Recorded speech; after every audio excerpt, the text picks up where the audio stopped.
Daffodil International University, established in 2002. 22 bachelor programs, 12 master programs. DIU runs with unique programs like Bachelor of Entrepreneurship and Bachelor of Real Estate, Art of Living and Employability 360-degree courses for all students. Excellent teaching learning environment with the latest technology and ICT-friendly education. Global curriculum. More than 25,000 students. Digital amenities. Linkage with more than 450 universities around the world. Student exchange program with more than 400 international universities. Global faculty members. 35 clubs and more. Campus TV and campus radio. DIU provides scholarship and waiver. Laptop for all undergraduate students. International affiliation. International mega events. International awards. The largest green campus. Residential halls. Multipurpose convention center with 6,000 seats. Large transport pool. Medical center. Golf green and practice range. Indoor and outdoor sports facilities. Insurance facilities for both students and guardians for risk-free education. Enriched library with online facilities. Industry linkage and experience sharing through Industry Academia lecture series. Access to venture capital, campus startup market, business incubator and marketing lab. On-campus spot recruitment. More than 20,000 alumni. More than 1,500 entrepreneurs. So DIU enables you to become ready for the job market. Pursue your higher education in the largest green campus of Daffodil International University. Visit www.daffodilversity.edu.bd.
In Flanders, over 240,000 youngsters continue their studies after their secondary education.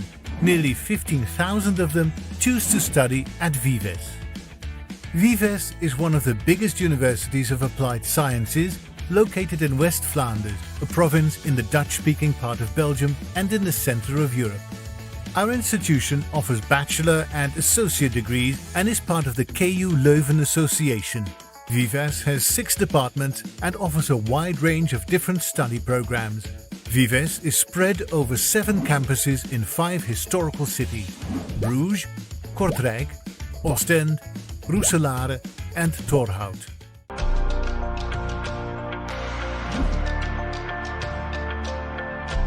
Students enjoy the modern equipped infrastructure in the campuses of Bruges. For example, the Care Lab and one of our simulation labs.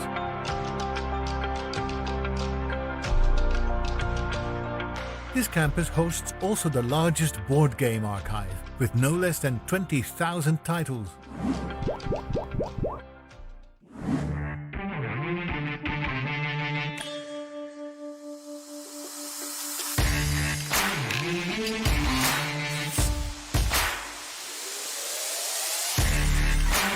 The campus of Torhout is focusing on teacher training and is known for its modern sports facilities.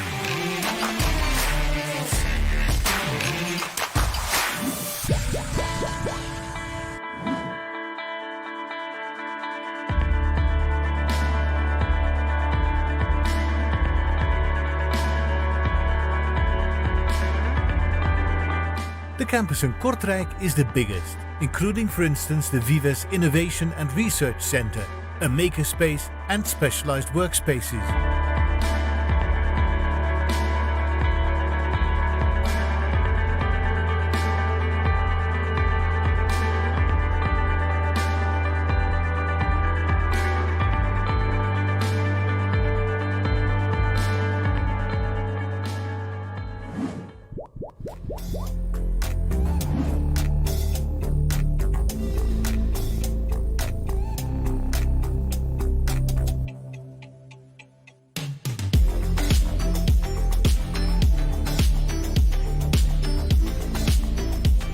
In Campus Roeselare, we offer study programs in biotechnology and healthcare. One of the successes of our biotechnology department is the realization of a food lab.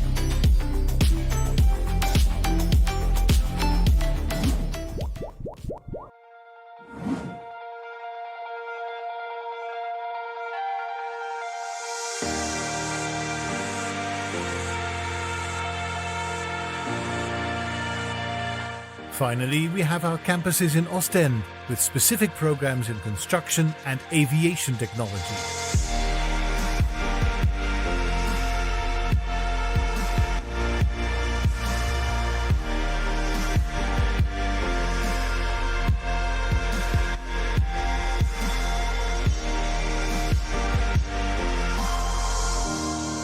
Every day we try to shape the education of tomorrow by implementing our take on education based on drive, connection and innovation. Yearly, we welcome more than 300 international exchange students. Vives helps them in finding suitable accommodation. We are fully committed to internationalization and encourage our students and staff to develop their international competencies at home and abroad.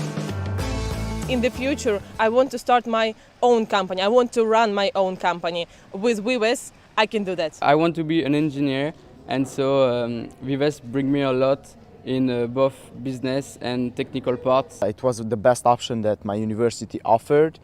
First of all, because the teaching here is in English, and I heard that it's really practical.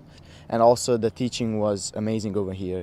I got a lot of new experience here in Belgium and in the Vives. Here you can find a lot of good students, a lot of good teachers, and you can learn a lot of new things that really help you in your life. Everyone you meet here is lovely, and it's a lot different than the system and probably your education in your own country. So you work with different people from different nationalities.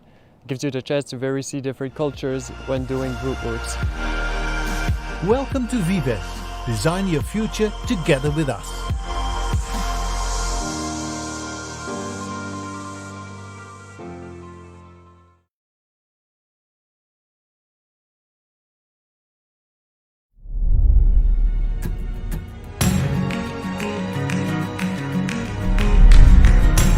Rajagiri College of Social Sciences.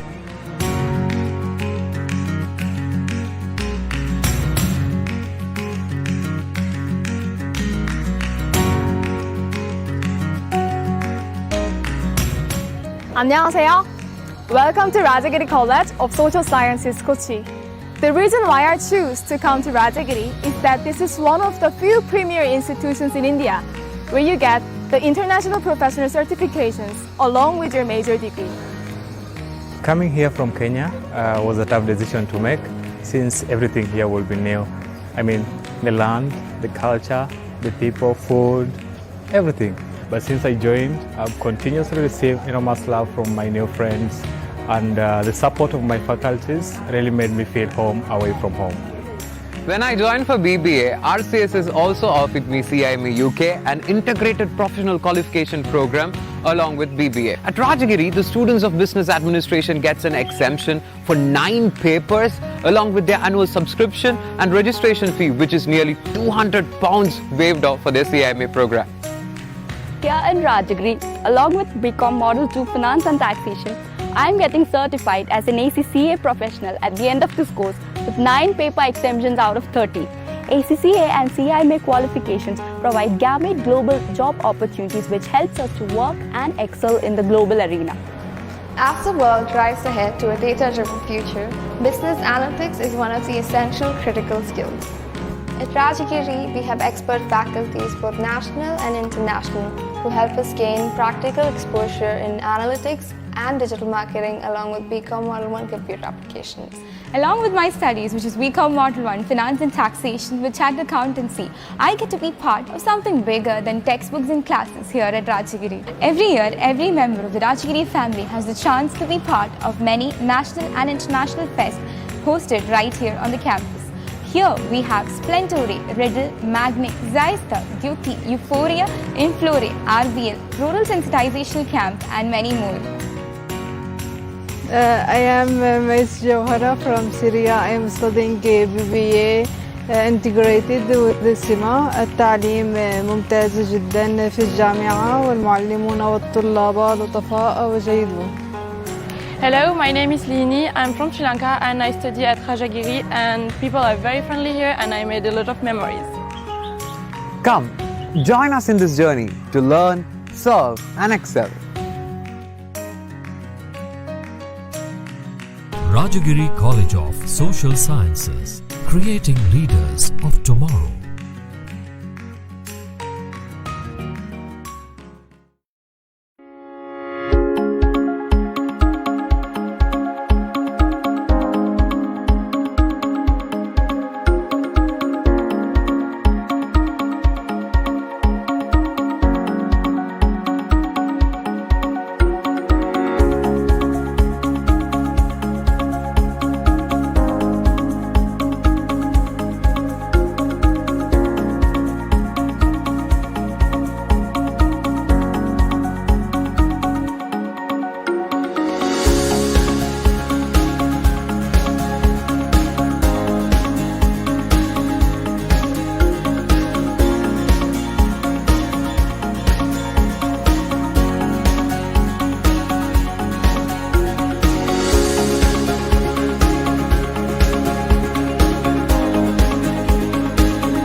House Rule Number 1.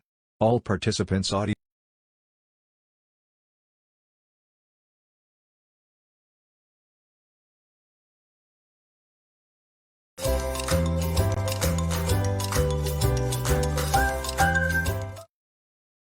House Rule Number 1. All participants' audio and video will be muted in the entirety of the plenary session. House Rule Number 2. During the open forum, participants may send their questions, comments, or suggestions via chat publicly, to everyone. You can chat question even during the talk of the speaker. Please also include the name of the speaker to whom the question is addressed. Moderators and speakers will attend to your queries only during open forum. House Rule Number 3.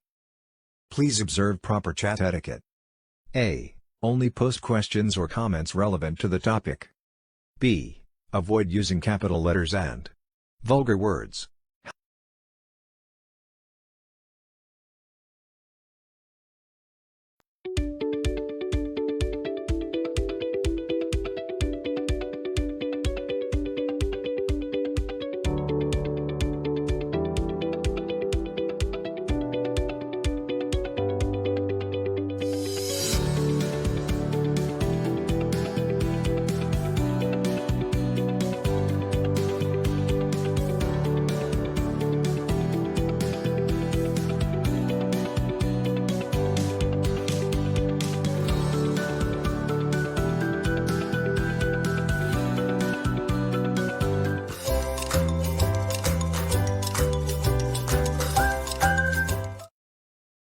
House Rule Number 1.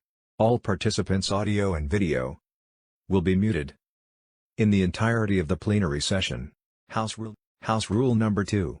During the open forum, participants may send their questions, comments, or suggestions via chat publicly, to everyone. You can chat question even during the talk of the speaker.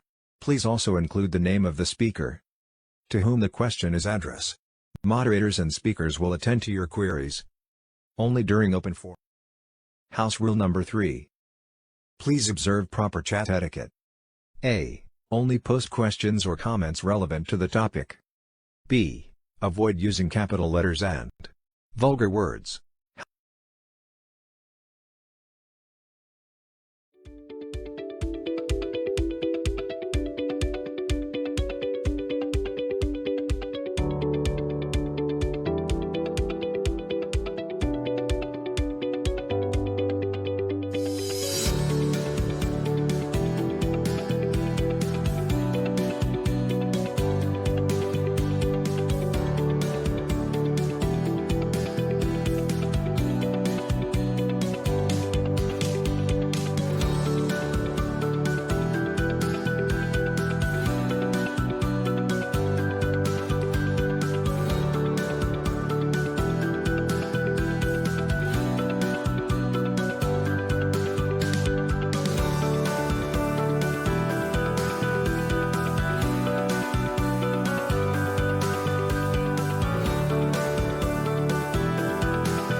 Almighty, ever-living God, the most merciful and compassionate, we thank you for creation and the life you have given us. Together, we people of diverse religions, spiritual expressions and indigenous traditions, who invoke you by different names, humbly pray for your providence and protection in the midst of the COVID crisis. Strengthen and guide government leaders and private agencies, especially our administrators, faculty and staff, for the wisdom to do what is right and just.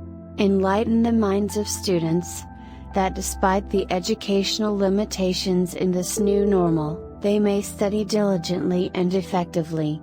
Bless our families, remove our fears, and help us to trust in your love, so that by our example and generosity, we can inspire and help others. Grant all of us, especially the frontliners, good health and accept those who have died in your kingdom. Amen.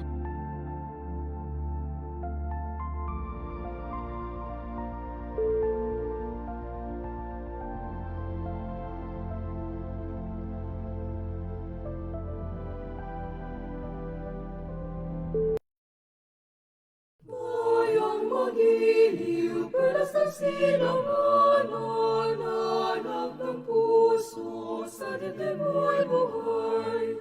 Lupang hinirang, duyan ka ng magiting, sa manlulupig, di ka pasisilip. Sa dagat at bundok, sa simoy at sa langit mabaga, may nilagang tulad, awit sa paglayang minamahal. Pag-islap ng matawat mo'y tagumpay na nanlinig, ang bituin at araw niya kailan pang mali magdidilim. Lupa ng araw ng ating pagsinta, mo'y langit sa piling mo. Aming ligaya na pamay mga pilang mamatay ng dahil sa'yo.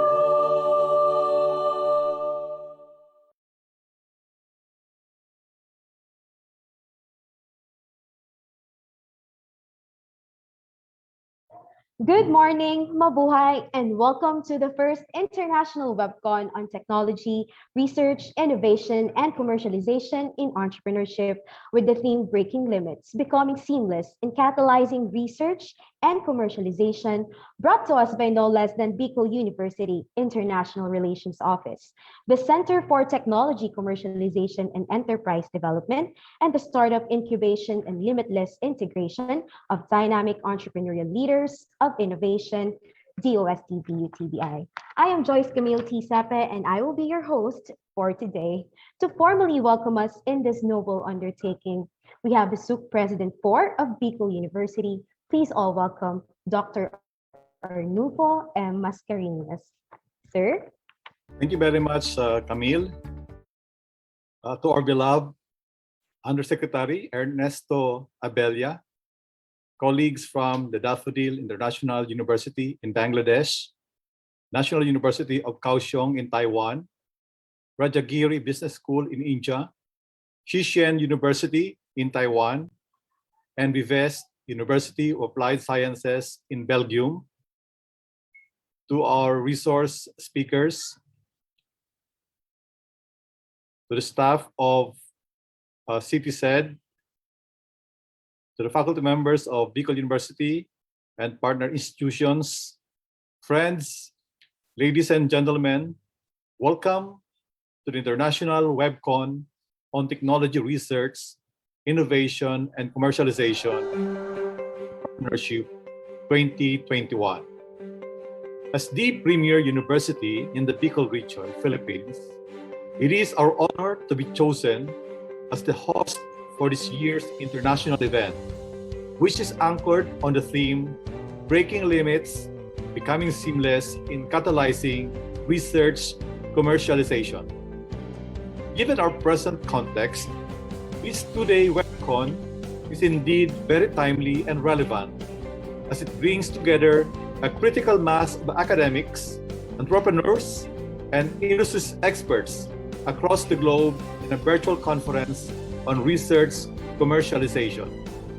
Friends, as movers and shakers of the world, it is incumbent upon academics to come down from their ivory towers, build a strong bifocal alliance with the industry and the government in order to effectively enable technology transfer, thereby allowing technology generated through research initiatives to be further developed into marketable products that would benefit society.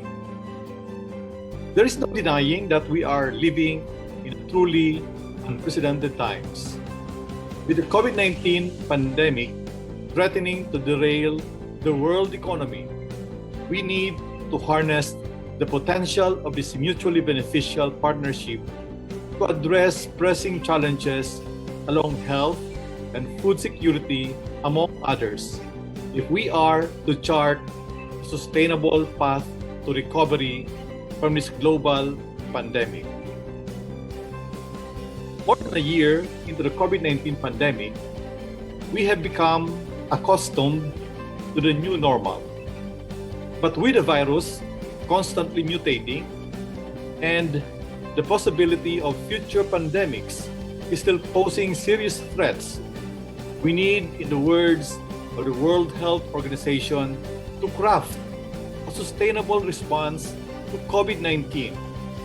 And this can be done by going beyond the new normal, by investing and preparing for a new future. This new future would demand that we combine the knowledge, technical skills, and resources of the academe, industry, and government to advance our academic disciplines, spur innovation, accelerate economic growth, and solve real-world problems. In this highly globalized and technology-saturated world, a world that is more interconnected and interdependent than ever before, let our global cooperation and solidarity through knowledge sharing and dissemination be our formidable weapon against the threat of this virulent virus that has not only claimed at least 4 million lives, but has also crippled the world economy. To all our international partners, again, thank you for gracing this event.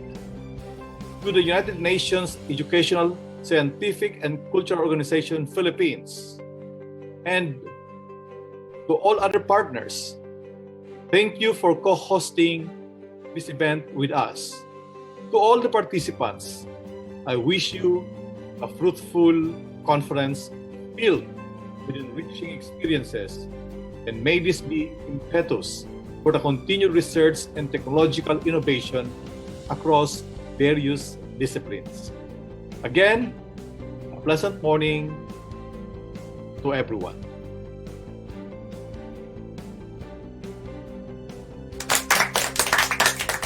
Thank you very much, Sir Mascareñas, for welcoming us with warmth and for sharing words of encouragement to everyone present here for today's activity. True enough that we live in a world that the best is definitely yet to come. As this event is also being co-hosted by the Philippine National Commission for United Nations Educational, Scientific, and Cultural Organization, we are very honored to have Undersecretary Ernesto Abella to give us his message. Sir?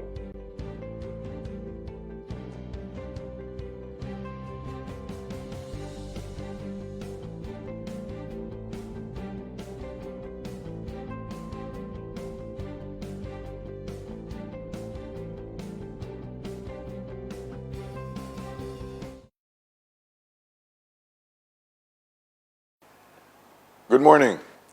The UNESCO National Commission of the Philippines, UNACOM, is honored to be part of the International Webinar Conference on Technology, Research, Innovation, and Commercialization in Entrepreneurship, or TRICE 2021, with its theme, Breaking Limits, Becoming Seamless in Catalyzing Research Commercialization. Science, technology, and innovation play a crucial role in economic growth, especially in the light of challenges brought about by the pandemic. Laboratory and research facilities have been working hard at developing COVID-19 test kits, vaccines, and possible medicine to combat the virus. Among others, the University of the Philippines is in COVID-19 research, and Western Philippines University also is doing research for the commercialization of endogenous fruit products. There are coordinated efforts of Philippine institutions to come up with scientific solutions for the most pressing environmental and economic challenges.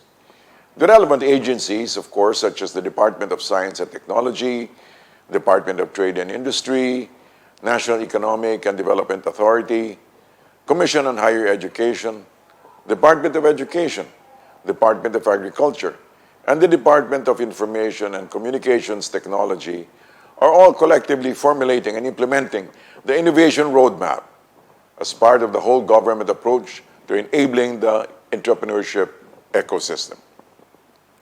Technical Education and Skills Development Authority, or TESDA, and the Department of Labor and Employment, DOLE, also confirmed the development of a skills roadmap for the Filipino workforce to meet the industry needs of the fourth industrial revolution, while other agencies are also involved in regional, local, stakeholder engagement to provide financial and technical assistance for innovation, research and development, technology transfer, commercialization to micro, small, and medium-sized enterprises. Let us not forget also the contribution of the private companies, nonprofit organizations, and civil organizations who contribute to the Innovation Roadmap. In the Inclusive Filipino Innovation and Entrepreneurship Roadmap, one of the recommendations is a government-academe industry linkage. UNACOM strongly supports this initiative. Similar initiatives include Student Training for Entrepreneurship Promotion, or STEP, with Bicol University, for example, working with German Commission for UNESCO and Leuphana University of Lüneburg in coordination with the trifocal education agencies like DepEd, CHED, and TESDA, supported by BAFS-F Stiftung. This will be elaborated later in the session on Trifocal Alliance of Industry, Academe, Government Partnership, the Asian Experience. This leads us to relevant questions such as how to further assist researchers, startup founders, technology developers, industry leaders, and technopreneurs, given the institutional lag in technology research commercialization in the Philippines.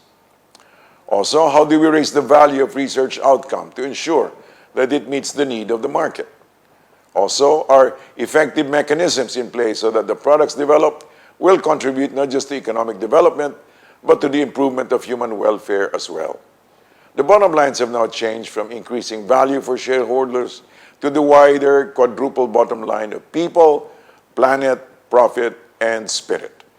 It'll be exciting to know how these questions will be addressed, especially in platforms such as the one we have today and the next few days, the TRICE 2021. I wish to reiterate UNESCO's belief that fostering international scientific collaboration and strengthening the science policy interface are key to addressing sustainable development and social transformation challenges. TRICE 2021 not only provides a platform for accelerating technology research, commercialization, and entrepreneurship, but also promotes a collaboration and partnership among academe, industry, and government. Thank you all for putting up and making this aspiration a reality. Let us break limits, so to speak, and build productive collaborations and transformative outcomes. Thank you very much and have a happy webinar.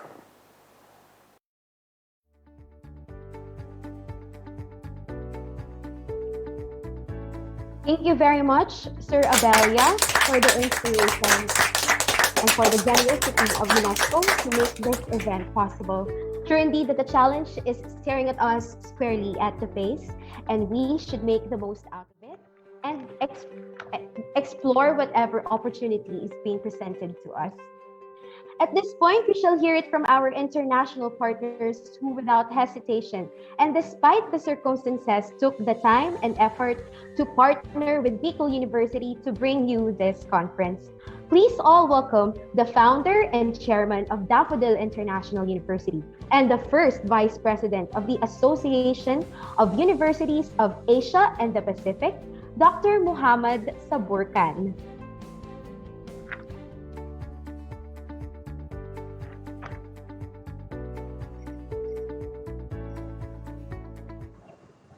Good day to all of you from Bangladesh. I'm very glad to share my remarks at the opening of International Web Conference on Technology Research, Innovation and Commercialization in Entrepreneurship 2021, with the theme Breaking Limits, Becoming Seamless in Catalyzing Research Commercialization, hosted by Bicol University, Philippines.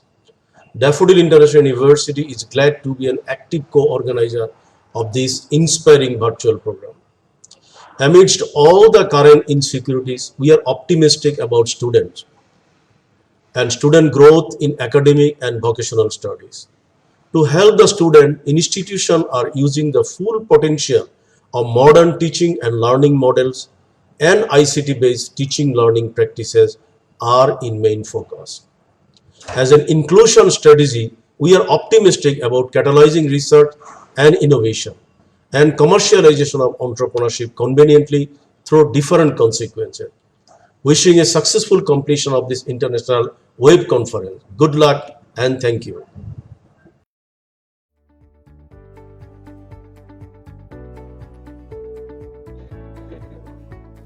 Thank you very much, Dr. Muhammad Saburkan. Let's now hear it from the president of Vives University of Applied Sciences in Belgium, Dr. Joris Hendricks.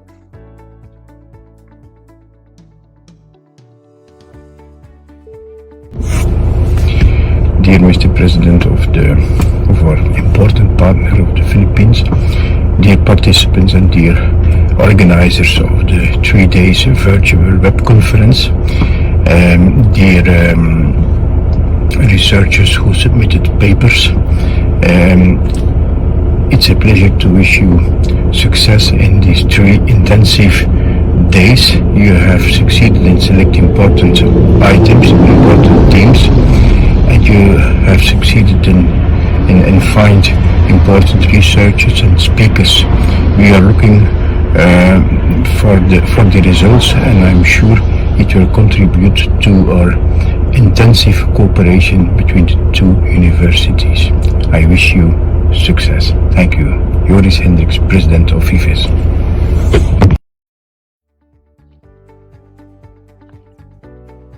Thank you very much, Sir Joris. At this juncture, please all welcome the Director of Rajagiri Business School and College of Social Sciences, Reverend Dr. Jose Curidas of the Carmelites of Mary Immaculate.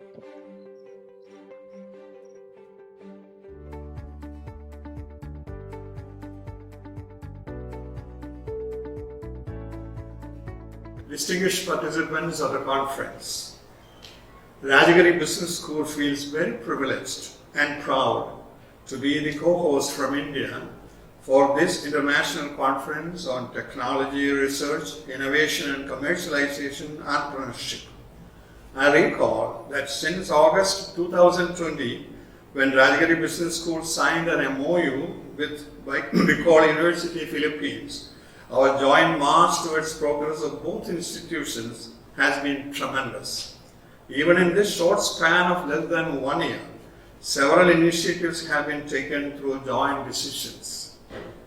As a CMI institution that takes special effort to provide quality education, groom creative intelligence, and train social commitment through all available sources, this style of joint academic endeavor is very close to the heart and spirit of Rajagiri. For example, during the last 1 year, when flood and COVID-19 drastically disturbed our lives, Rajagiri not only continued the academic journey successfully, but also took several initiatives to support and also rehabilitate the communities that were affected very severely.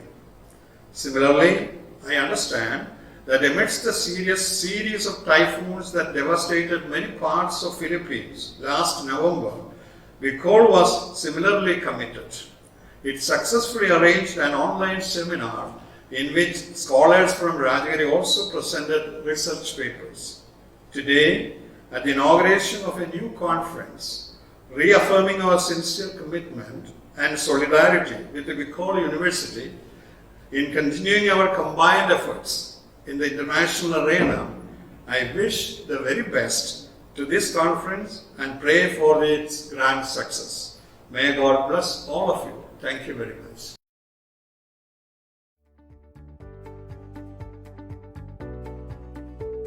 Thank you very much, Dr. Jose. And last but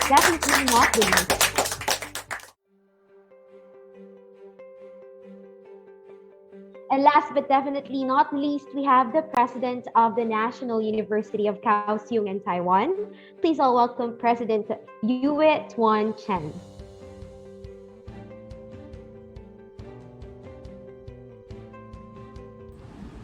Greetings from Kaohsiung, Taiwan.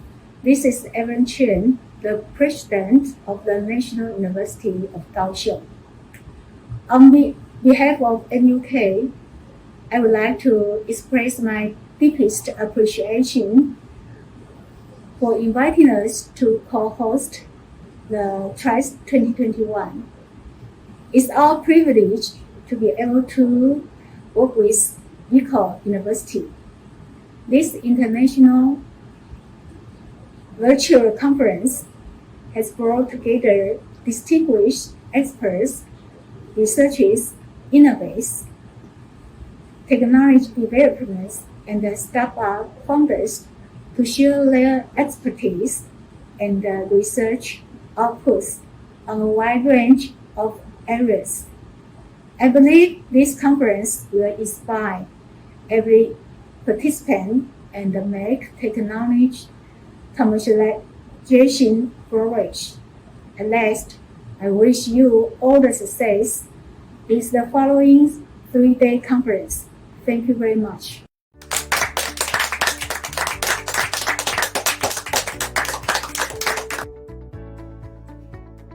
Thank you very much, President Yue Tuan Chen of the National University of Kaohsiung.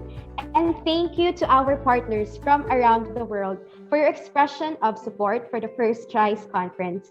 That being said, let's now come to the acknowledgement of participants from both here and abroad who took time off their busy schedules to participate today. As of this moment, we have an approximate 240 participants, both on Zoom and more than 100 for our Facebook Live. So let's start the roll call. We have the Department of Trade and Industry, Regional Office 5, the Department of Information and Communications Technology, Cluster 3, Partido State University, Ateneo de Naga University, Bicol Institute of Applied Sciences and Technology, Department of Science and Technology, Region 5, Divine Word College, Adamson University, Camarines Sur Polytechnic Colleges, the De La Salle University, Technological University of the Philippines, Silliman University, Mary's Child Science Oriented School, the Technical Education and Skills Development Authority of Masbate, Department of Information and Communications Technology, Camarines Norte State Colleges, Leyte Normal University, Provincial Government of Albay, Eastern Visayas State University, the Catanduanes State University, PNA International, Central Bicol State University of Agriculture Sipocat Campus, University of Antique, Sorsogon State University, ERMSU Zambales, Arellano University, Loyola Institute of Positive Organization Development, the University of Santo Tomas Legazpi, the BESEMSCAT of Masbate, the Department of Agriculture and the Department of Science and Technology, Philippine Council on Industry, Energy, and Emerging Technologies, Research and Development. Thank you very much for joining us today. We now come to one of the highlights of TRICE 2021, which aims to dwell on technology commercialization and innovation landscape in the emerging economies. I shall now turn you over to Professor Maria Crescia Banyares, Technical Staff of the Center for Technology, Commercialization, and Enterprise Development, and Dr. Dimson Rivero, the Director for the International Relations Office of Bicol University. Professor Banyares, Dr. Rivero, please take it away. Thank you very much, Camille. Good morning, Crescia. Good morning, Dimson. Okay, good morning, everyone, especially to our friends and participants from the Asia and the Pacific region. And likewise, I am sending also my early, lovely morning greetings to our friends and participants from Europe and Africa. So we are live here at the Department of Information and Communications Technology, Legazpi City, Philippines. The DI City is one of the major sponsors of TRICE 2021.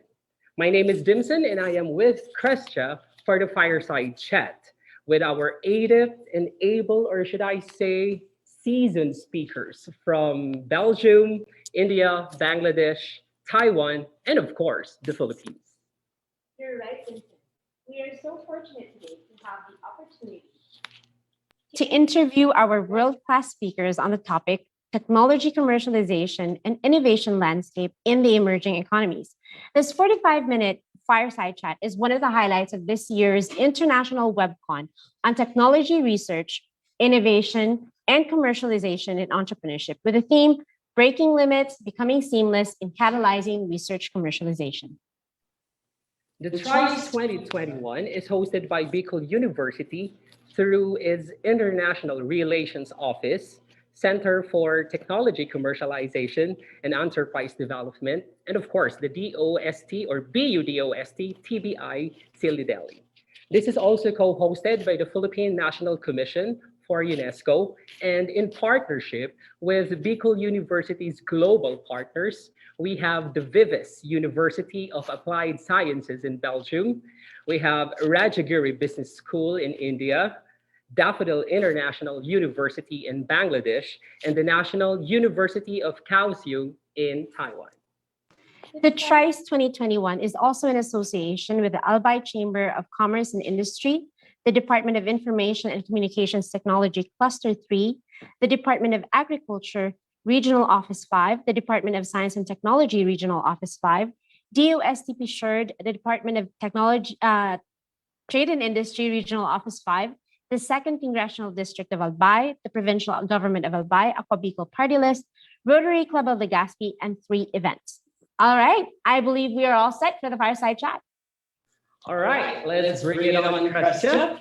Our fireside chat speakers will deliver a 2-minute prologue on the topic technology commercialization and innovation landscapes in the emerging economies of their own specific countries of origin. That's right. So for our first speaker, he is an assistant professor of finance and is the head of the Department of Innovation and Entrepreneurship of Daffodil International University, Bangladesh. Please welcome Mr. Mohammed Kamruzaman. Thank you. Is he online? Yes, I'm here. Okay. Good morning. So we'd like to hear your words about our topic for our fireside chat, please. Thank you so much. Very good morning, everyone. So this is Kamruzaman from Daffodil International University, Dhaka. So since the topic is commercialization, technology commercialization and innovation. So in terms of Bangladesh, I just want to give you some, information about the Bangladesh. Bangladesh is a, country of almost 164 million, and which is the 8th largest economy in the world. And in Bangladesh, total the median age is 27.9 years, and in Bangladesh mobile subscriber is 161 million, and the internet user is 122 million. And in terms of mobile, 94 million mobile internet user in Bangladesh. So in terms of GDP growth, if you see the GDP growth, the Bangladesh is doing it's getting almost 7.5 to 8% GDP growth in the last couple of years. And even in COVID situation, Bangladesh experienced the 6.2% GDP growth in Bangladesh. So and in terms of mobile financial service growth is almost 20%, and the e-commerce growth is basically e-commerce market will be $3 billion in 2023, and IT sector growth is 40%. Why I am giving this sort of information? Because this sort of information will help to understand how technology commercialization and the innovation happening in Bangladesh especially. So if I give the especially data for the startup, so in Bangladesh basically a startup ecosystem, or the new companies came to the market or scenario as after 2013. So after 2013, there are a lot of startups came to the market, and right now in every year almost 200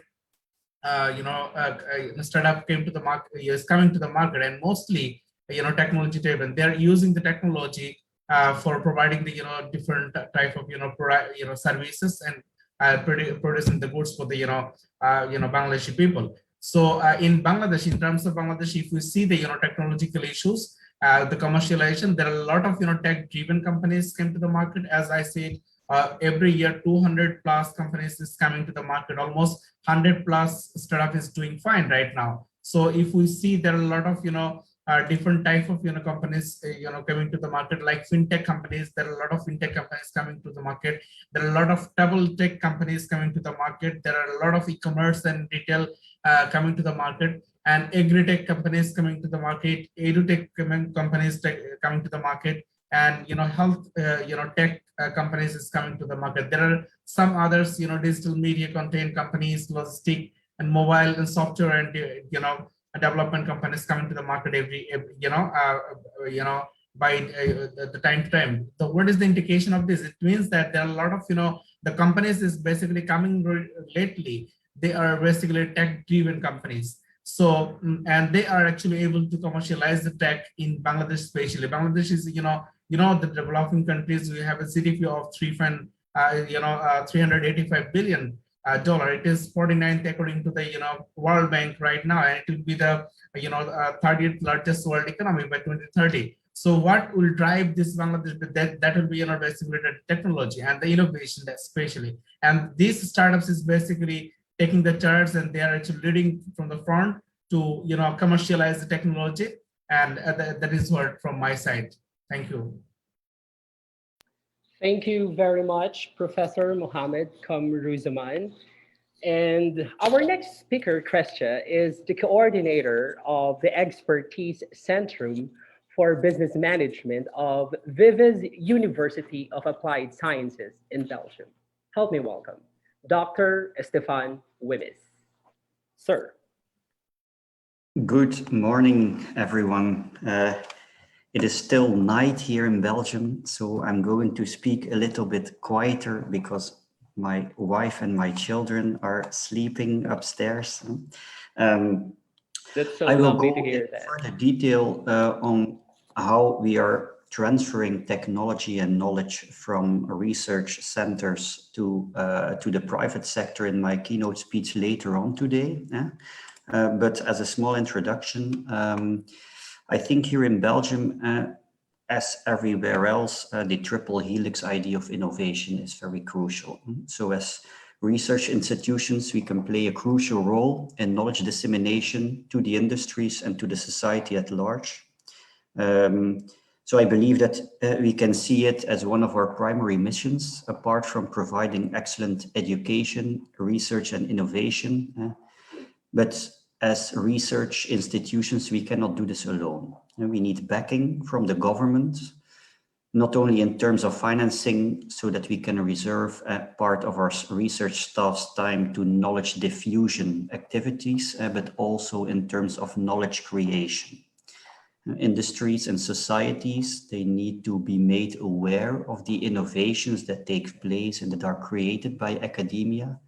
And governments can play an important role in making this better known. So I think, especially here in Belgium, there's a lot to be done in this or on the part of this awareness creation. A lot is being done, a lot is being done, but there is still a lot of work to be done, especially now during the COVID-19 pandemic, where we in fact saw two interesting things happening. On the one hand, we saw firms that were completely lost because they could not rely on their normal routines and they didn't know what to do.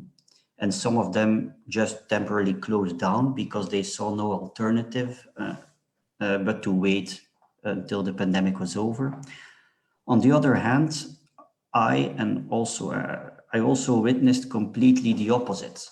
Entrepreneurs who got very creative, who changed their business models, who saw opportunities, and who finally got the time to sit down and really re-evaluate their way of working. So if you ask me, also during the pandemic, it has brought us both stress and standstill, but also dynamism and creativity. So it gives us hope that innovation has not come to a standstill. And that we need to deliver some extra effort to bring economic growth and to bring innovation to a new height in the coming years.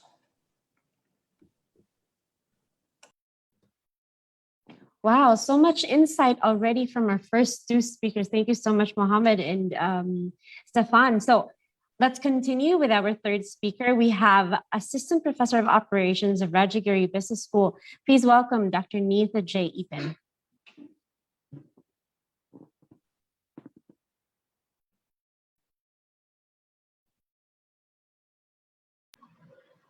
Good morning to you. I hope I'm visible. Yes. All right. Okay. So thank you very much. Let me, I deem it a great honor to be part of this WebCon on,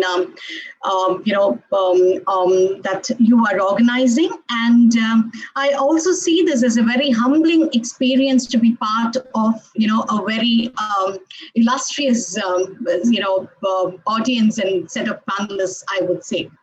Now, the economic growth and development of any country depends to a large extent on its technological innovation and development. And when you say, technological development, technological innovation is crucial for development. Now, innovation alone is not sufficient because innovation creates value only if it is commercialized or it is transformed into commercially viable products. Now, which is the idea has to move from labs to industry to market. And when you look at innovation, innovation is an outcome of research. India is definitely a powerhouse, but when it comes to, India's R&D expenditure, it has remained low for quite a long time, hovering around 0.6% to 0.9% of GDP. Compared to developed countries such as Japan, Germany, US, and the US, and developing countries such as let's say South Korea and China. When you look at patent filings in India, patent filings in India have tripled in the past 1 decade. But when you look at the actual number of patents in force, it is only about 1/50 of that of the US.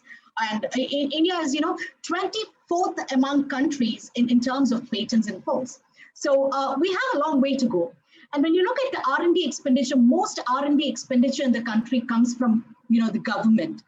And, the government is now taking measures to ramp up the private sector to make the private sector to ramp up their gross expenditure on R&D.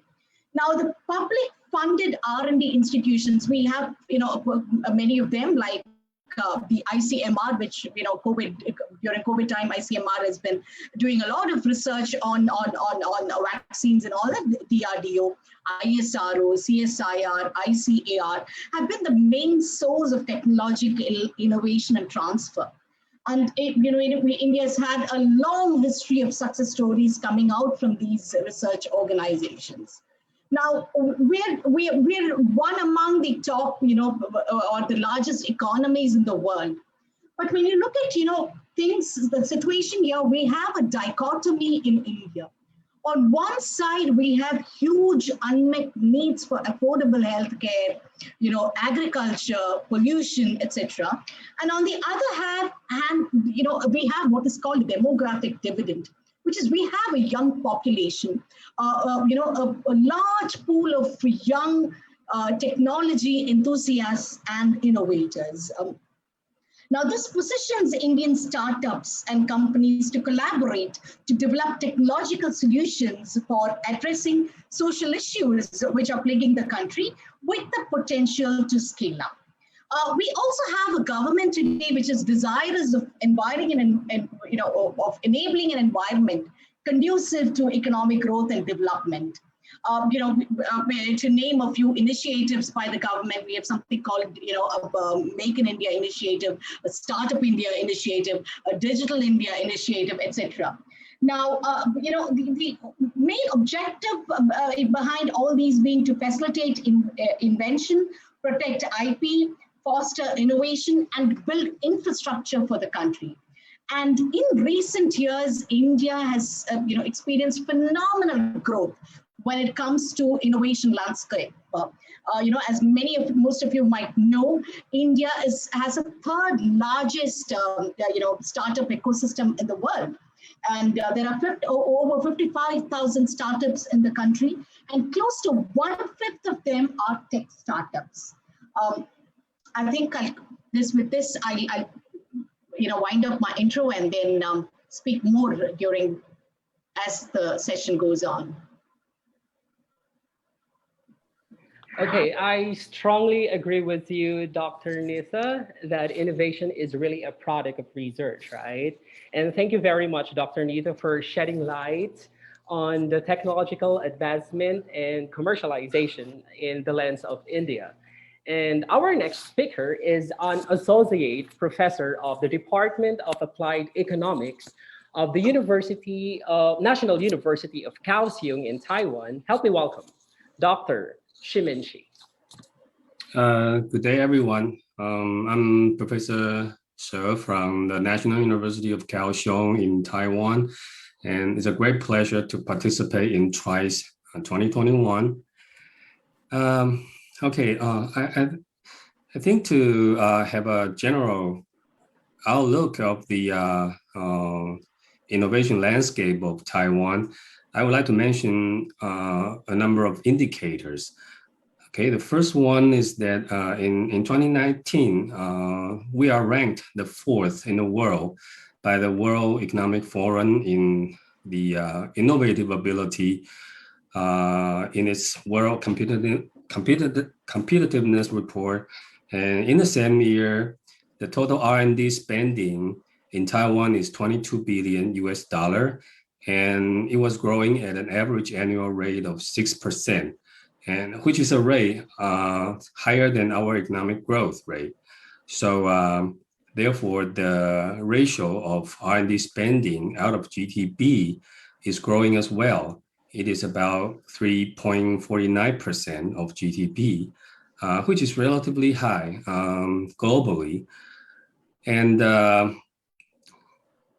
the number of patents in recent years approved by the US from Taiwanese individual or Taiwanese firm has been ranked about 5th in the world.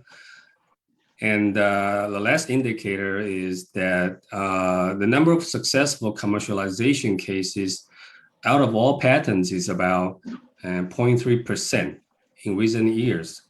So all of the indicators show a promising outlook for our innovation landscape.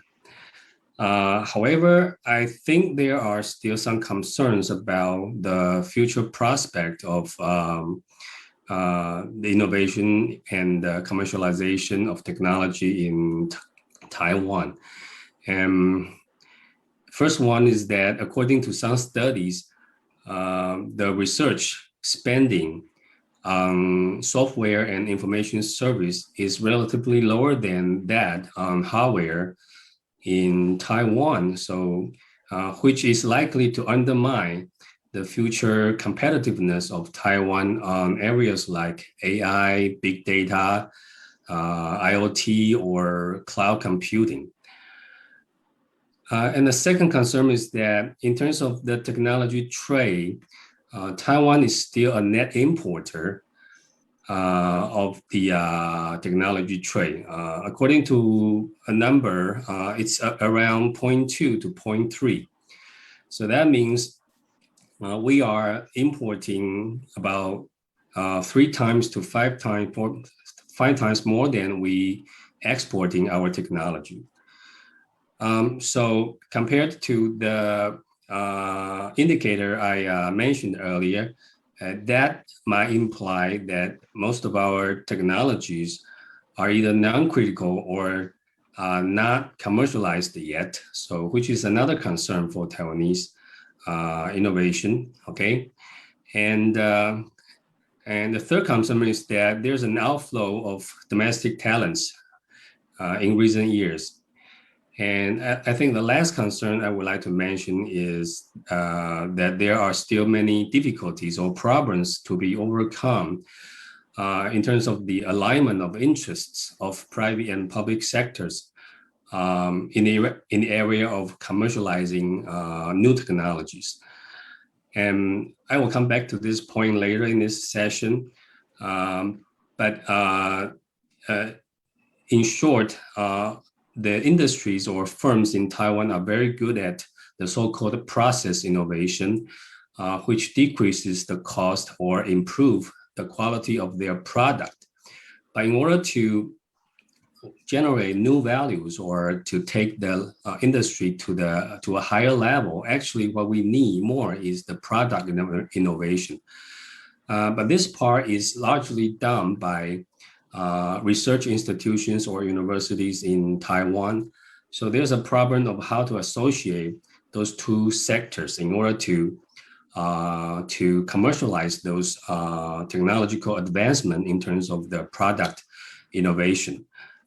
So again, this is the point that I would like to come back during our later discussion. So let me just end here. Okay, thank you very much. Thank you so much. In the last few minutes, we've learned so much from our international partners already. So for our last fireside chat speaker, let's hear it from our very own. He is the Center Manager of the Department of Science and Technology, University of the Philippines Center for Technopreneurship. Please welcome Mr. Jacinto Sir Jace Asuncion, Jr. Thank you very much, Ms. Kresha and Sir Darwin, for inviting me here. And it's a great pleasure to join an international panel this morning. And thank you so much for allowing us to share our insights and our journey also here in the Philippines through innovation. So in the past several years, the Philippines has been one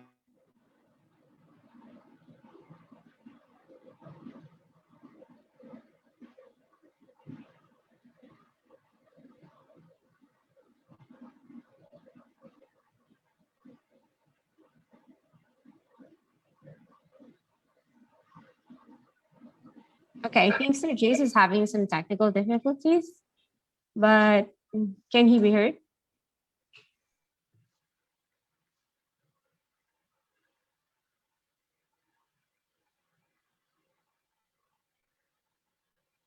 So Sir Jace, I think, has been disconnected, or he has a technical disruption.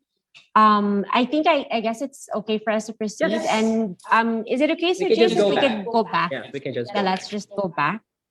Sorry to have missed that part of the fireside chat, but well then, should we continue with a fireside chat with our questions? Because I think that our international partners are also gearing up with their answers. No worries. Sir Vincent?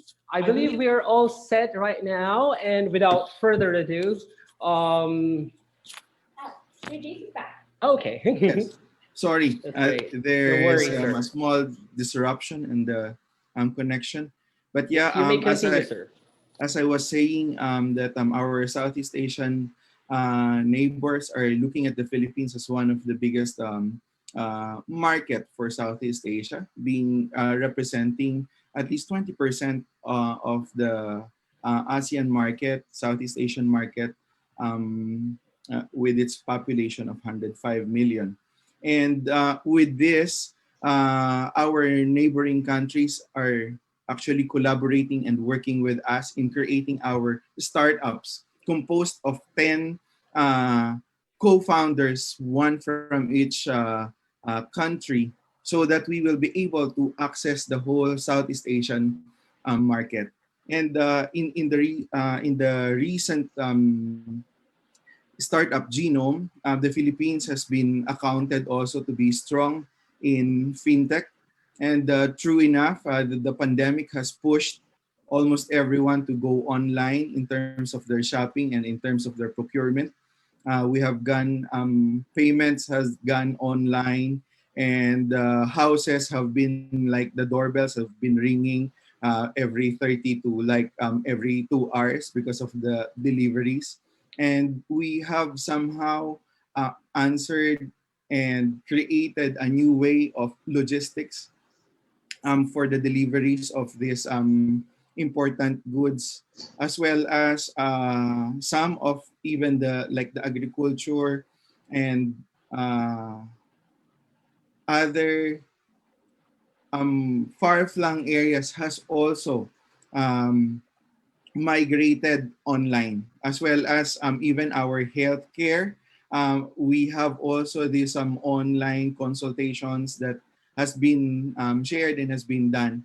So yeah, the things have shifted. The technologies that seems to be advanced in the previous years has been realized easier during this time of pandemic, and the people has adapted it. Actually, our GCash has like transactions of more than a billion or a trillion, I should say, in its previous months, and becoming one of the unicorns that we are looking into. So yeah, I would be more than happy to share. And maybe we could also realize some possible collaborations with our panel members uh, in this session. Thank you very much. And back to you, Ms. Kresha. Thank you, Sir Jace. Wow, it's nice to know that the Philippines will soon have a unicorn. That's good news. So shall we continue with the fireside chat? Of course, Krisha. So let's begin our fireside chat. Let me shoot the first question. Okay, that's great. Since we are experiencing at the moment a global health crisis, I'd like to know at the back of your mind, sirs and ma'am, like what are the notable changes that the COVID-19 pandemic has brought to the innovation and commercialization landscapes of your respective emerging economies? So can we start with Professor Kamruzaman, sir? Thank you very much. As you said, due to the COVID-19, there is massive problem arises in terms of healthcare issues, especially for the emerging economies. As we experienced so far, in fact the developed countries, the leading countries also face the massive disaster in the healthcare due to the COVID, because of it was totally unpredictable for every one of us. But for especially the developing countries, the emerging countries, they faced a lot of problem. So and in fact, if we see the COVID issues in a positive manner, so we found that there are a lot of tech-driven companies came to the market in this time, and they can support the COVID affected people. In fact, in many ways. So in terms of Bangladesh, if we experience that, there are a lot of tech company, a health tech company came to this by this time, and they providing the healthcare services to the people. So in a sense, it is COVID bring the positivity in terms of technological advancement and adoption, and all these things. So to my side, my point of view is basically this COVID give the opportunity for the lot of startups or existing businesses to commercialize the technology and grab the innovations and they actually run their business accordingly. So from my side, there are a lot of ups and down condition, or there are a lot of problematic issues of the COVID, and some economics collapsed because of this, and there are a lot of people losing their jobs and all these things. But in fact, for healthcare issues, the COVID create the opportunity for the emerging countries, especially to develop the lot of startups and all these things. So from my side, that create the major impact. In fact, thank you. Okay, that's great. Thank you, Professor Kamruzaman. How about you, Dr. Estefan? So, as I said before, I saw the two movements. So firms that were on the verge of collapsing, of failing, they failed faster, and then other firms got very creative and went to a pivot, changed their business models, got creative, and so on. So this was a good thing. Because they finally got the time to do this. Otherwise, they are just like in their daily operational business. Don't have the time to like take a step back, go from a macro view, and then see and reevaluate whether what they are doing, is this actually still the thing to do or not? Especially, for instance, in third or fourth generation family businesses. Another thing that has been important is also new subsidies from governments who wanted to stimulate like the innovation. There have been a lot of new calls for innovation, for research programs and so on, which are also helping. And so I think that we are really in a new period of boosting the economy, of boosting innovation. COVID pandemic period was not a nice thing, but I think that there are some positive things that we can take with us. Okay, thank you, Dr. Estefan. Now, can we also hear some thoughts from Dr. Nitha? Dr. Nitha? Sure. Thank you. I would say, COVID-19 has undoubtedly catalyzed the innovation ecosystem in India. Now, we've seen innovation in vaccine production, India's indigenous Covaxin and Genova mRNA program, licensed and developed in the country. Now, there is a lot of clinical research happening in the country. So, there's been a lot of, positive things happening in the clinical research ecosystem. And you also see a large number of incubators involved in innovative programs to contain the pandemic. Now, you also see, venture capital funding happening in these programs. So, and again, India, as some of you might know, is the first country that has statutorily mandated CSR, corporate social responsibility, for companies which have, turnover or profit or, above a threshold. And in October 20, what the government did is, the government expanded the scope of CSR to include funds spent on COVID-19 related activities. So, funds spent on COVID-19 related activities, would be deemed as CSR. Now, the major objective being to boost R&D and the innovation ecosystem in the country. So, any contribution to incubators funded by central or state, government or, central or state government agencies doing research in science, technology, engineering, medicine, falls within the ambit of CSR. Now, there are a lot of technologies that fall in the category of critical care equipments, hospital augmentation, protective equipments, etc. I could just give you a few examples. We have these, research organizations, public research organizations, which I mentioned during my intro speak. For instance, the Defense Research Development Organization, DRDO, developed technology for, personal protective equipment, PPE and ventilators. They made it available to the industry for mass production through technology transfer. Now, if you look at ISRO, Indian Space Research Organization, they developed technology for 3 types of ventilators, and the technology being transferred to industry for commercialization. Again, CSIR, Council for Scientific and Industrial Research, has COVID-19 related technology. They've made it available to private companies for commercial production. Now, we also have a large number of private companies focusing on technology innovation that contain the pandemic. Now, some of these innovations include robots, apps, ventilators, technologies for connecting people, again, crowdsourcing platforms. So these are, some of the, direct COVID-19 related, activities or innovation that has happened, and how, COVID-19 has actually, catalyzed the innovation ecosystem in the country.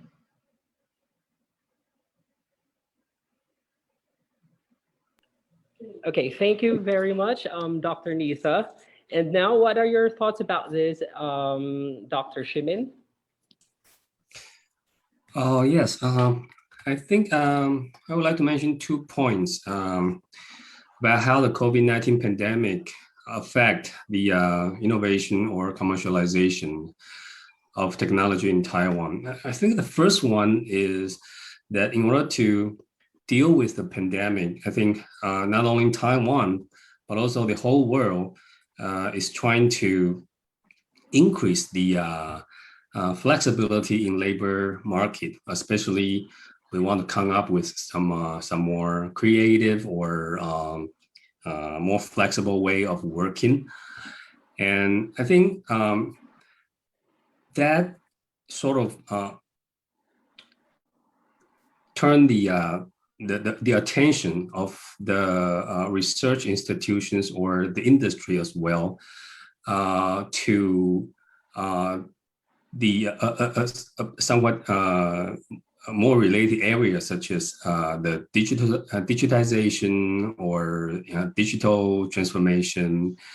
And also in order to increase the resilience of the domestic supply chain, more efforts of innovation start to move to the areas of smart production, which include the design of a better data management system, and also more automation in the production process.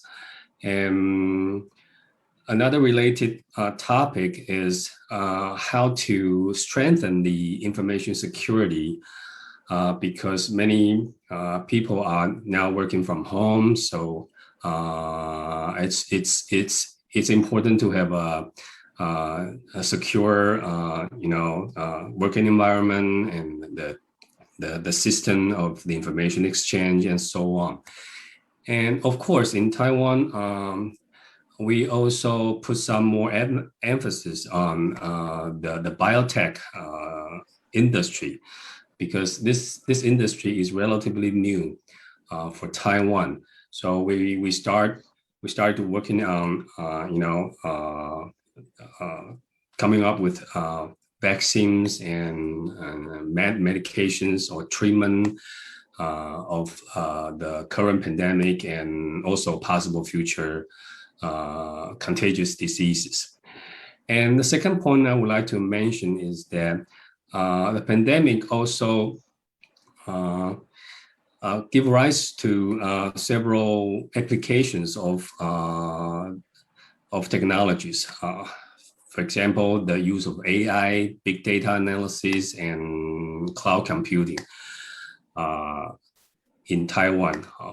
And I think those applications, or should I say experiments, and caused by the pandemic may possibly turn to future commercial use, okay, of these technologies. For example, the remote medication system and AI chatbot, okay, in customer service and other uses, and the proper use of surveillance technologies, etc. Those experiments of the newest technologies forced by the need to deal with the current pandemic, I think have the potential to be commercialized in the future. So I think that's also the second notable points that I think is important for this pandemic. Okay, thank you. Thank you very much, Dr. Shimin Shi, for your 2-point insights. And of course, we have from the Philippines, can we hear some thoughts from Sir Jace? Yeah, thank you. Agreeing with my co-panel members with all of their points. And surprisingly, the pandemic has flattened the opportunity for the startups, and everybody has the opportunity to show off what they have. And here in the Philippines, surprisingly, we had seed funding and Series A fundings from both US and from Europe and from our neighboring countries to fund our startups, as well as funding also from the government to support these technologies and innovations that we have to suppress this spread of pandemic has been hugely overflowing. And of course, I think for everyone, the going back of realization of self-sustainability, because especially the Philippines is an archipelago country, and since this pandemic has disrupted heavily the logistics and value chain, most of the provinces has been isolated, so that everyone somehow realized that we have to create our own sustainability models from within. So Thank you so much. I mean, we're already learning a lot, and we've only had just one question. So we're going to proceed to the next question, the second question. And knowing how important the role that the academe plays in when it comes to innovation, the second question we have for our panel members this morning is that what can the academia do to aid in the diffusion of innovations to the industries and to the society at large? Can we hear it first from Dr. Nita?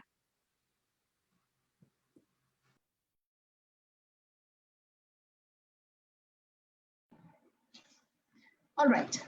Okay. Now, when I think, when you look at academia definitely is an engine for innovation, because, every year you have, you constantly have new students, new faculty, and that translates into new ideas constantly entering the academic system. Now, when you say, academia is an engine, you also need a piston for the engine, and industry becomes a piston for this engine to drive economic growth. Now, the knowledge and our idea must move from technical supply side to the demand side.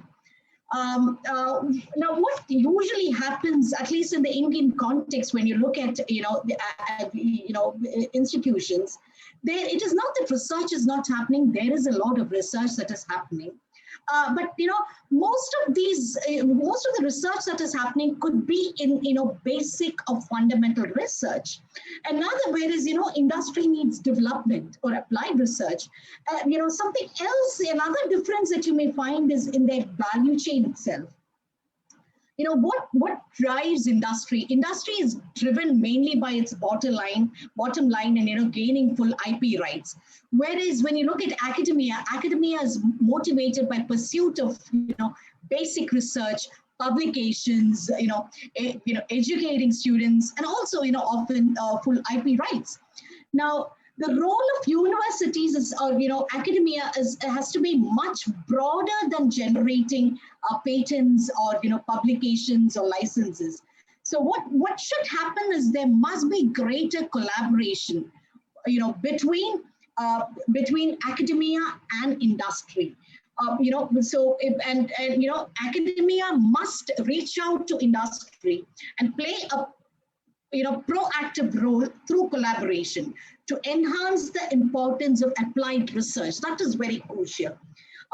Again, another way, something else that academia can do is, setting up of intermediary organizations such as, technology transfer offices, which are crucial to promote commercialization, so that the innovation moves from your labs to the market.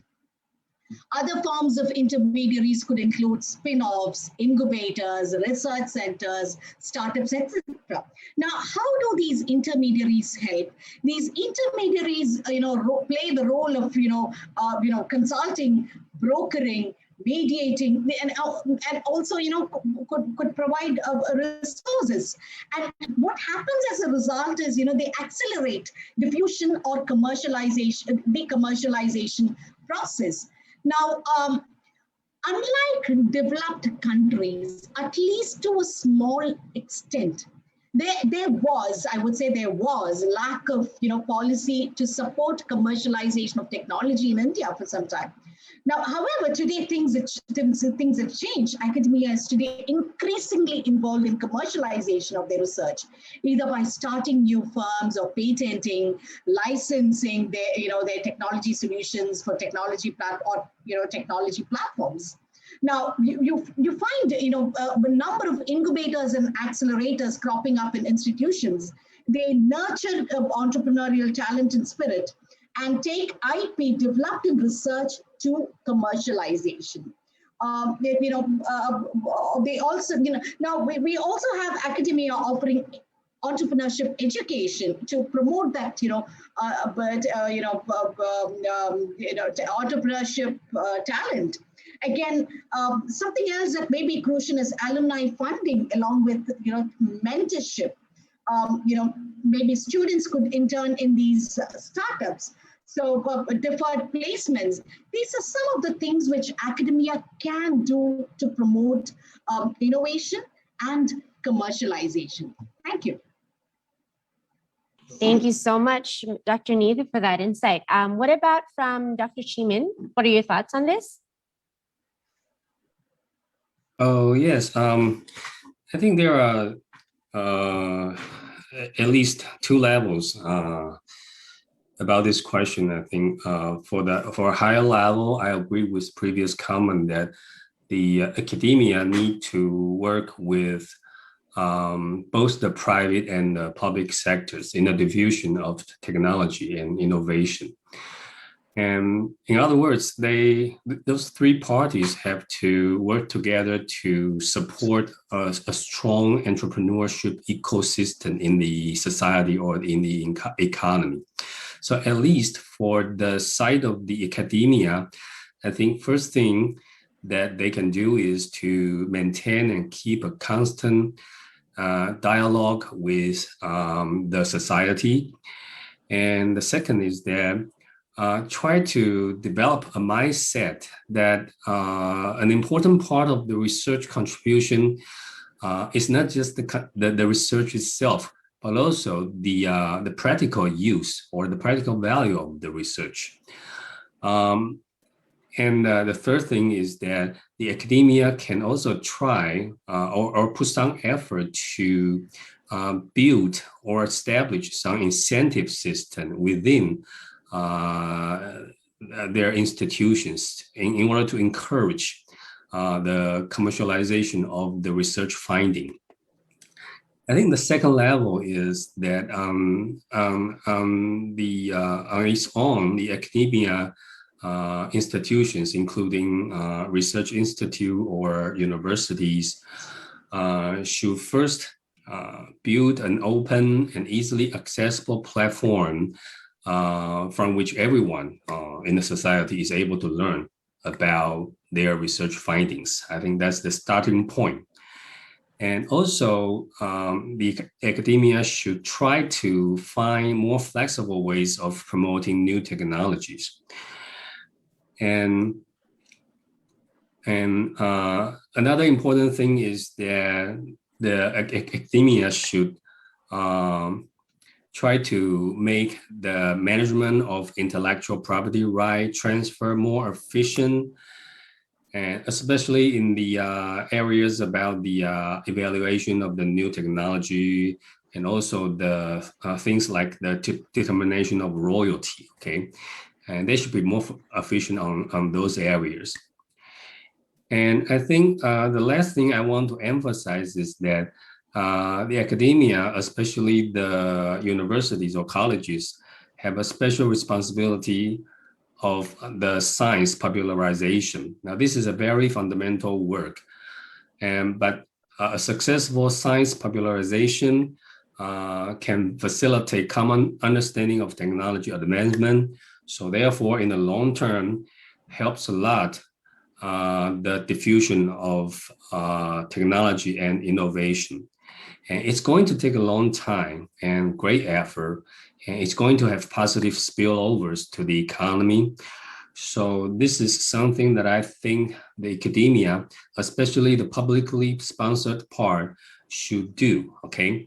And also, I think the government should help academia doing this by providing sufficient subsidies. Thank you. Thank you, Dr. Shiman. So let's hear it now from Sir Kamruzaman. What are your thoughts on this?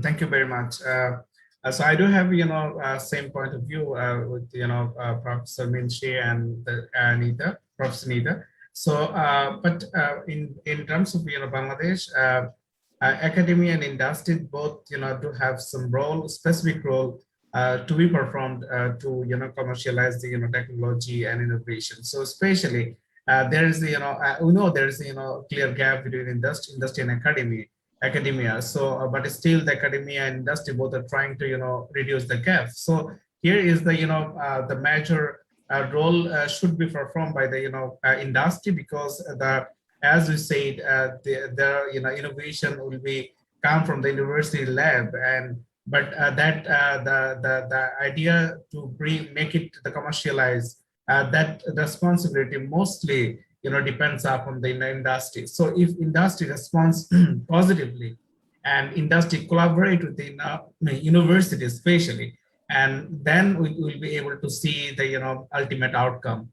So in terms of Bangladesh, we used to see that almost 5,000 IT graduates came to the university every year, and they are definitely adding to the industry. So if they are well accepted by the industry from the day one, so that they'll be able to contribute more what they learn from the university. So I think there is major collaboration is required from the university as well as from the industry and academia as well. So that we'll be able to commercialize, and we'll get the ultimate benefit of innovation and commercialization of technology. Thank you.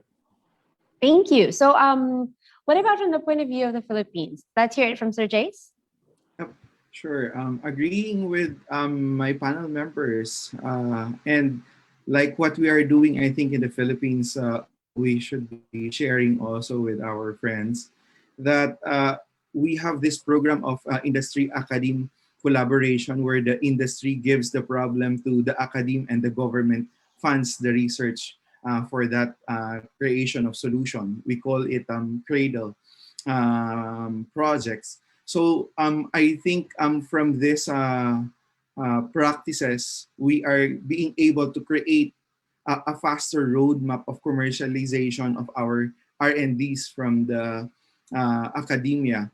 And I think you may want to consider also what we are doing right now, because understanding industry and academia are somehow two big pillars, and they need to be connected with each other.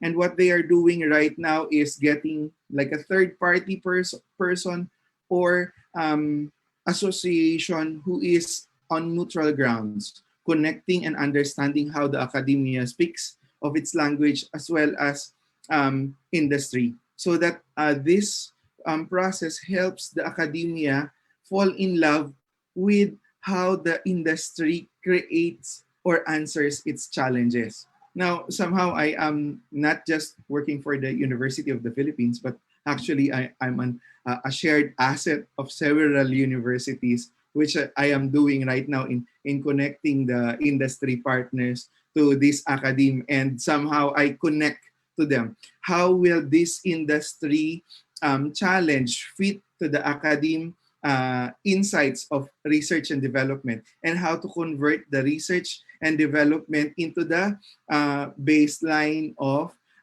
business. Basically, when we do R&D and transfer it to industry, it's always units of economics. So somehow we need a translator in between in bringing the academic innovations into the industry as well as to the wider community.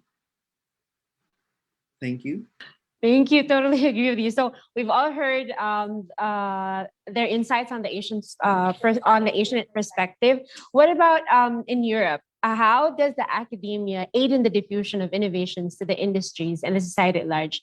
What is your opinion on this, Dr. Stefan? Well, the advantage of being the last one to speak is that most things have already been said.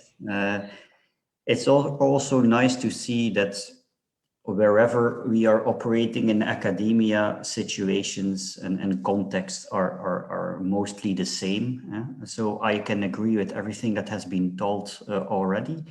The only thing that I would like to add, and also because we are a little bit short of time, of course,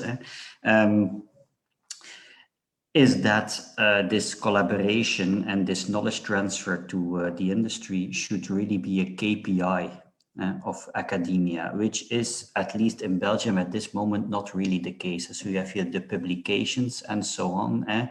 And formally, it is part of our mission, this knowledge transfer, but I really miss it to be a structural KPI. Only if it is structurally integrated in our KPIs, then it will really come to effect. This is the only thing that I had to add. Okay, thank you. So unfortunately, we are short of time. So I'm going to put together the last two questions because supposedly we have two more questions. So we're just going to put together the last two questions. Anyway, they're very similar. So our final question for our panel members this morning is that first, how important is it for the academia or for educational institutions to produce technopreneurs? And for that matter, what kind of entrepreneurs should educational institutions produce in order to contribute to boosting the innovation and commercialization landscapes of your respective economies? Maybe we can start with Dr. Estefan. Okay, yes, let's begin with Dr. Stefan from the European perspective. Yes. And I'm really interested to know. Okay, yeah, very good. And now I have no excuse if I have no No. Well, I think and I'm convinced that as education institutions, we should stimulate entrepreneurship and from the start. So from the beginning, first bachelor years, and in every field of study, to boys and girls, and it should be everywhere. So not only in the Faculty of Business Administration, also healthcare students, biotech students, engineering students, they should all be introduced in the world of entrepreneurship. Now, what type of entrepreneurs should we produce? Well, I would say whatever entrepreneurial activity that generates value and does not destroy any value as side effects. All these types of entrepreneurial activities, in my opinion, are worth pursuing. And not every success firm needs to be based on artificial intelligence or blockchain or Internet of Things. So good ideas can really be fairly simple.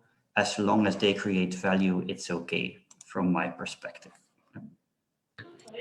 Yes, definitely. In as much as we would want to react on your thoughts, but we don't have the luxury of time. Now, I would like to learn from you, Sir Jace, from the Philippines. Yes, from the Philippines, I think we have to focus on encouraging our R&Ds and our researchers from the universities on becoming CTOs, Chief Technology Officers. Let's not convert this R&D people into becoming CEOs, because in becoming and running a company is a different animal. And creating and transforming researchers into CEOs would, I think, for my own opinion, is a bad idea, because they are already good researchers. Let them be CTOs, Chief Technology Officers, and let the seasoned CEOs run businesses. And for the coming startups, or for the budding entrepreneurs and technopreneurs from the universities, we would want to encourage these students or these budding entrepreneurs to join or to combine two different industries into one. Similar would be like digitization or digital applications and deep tech.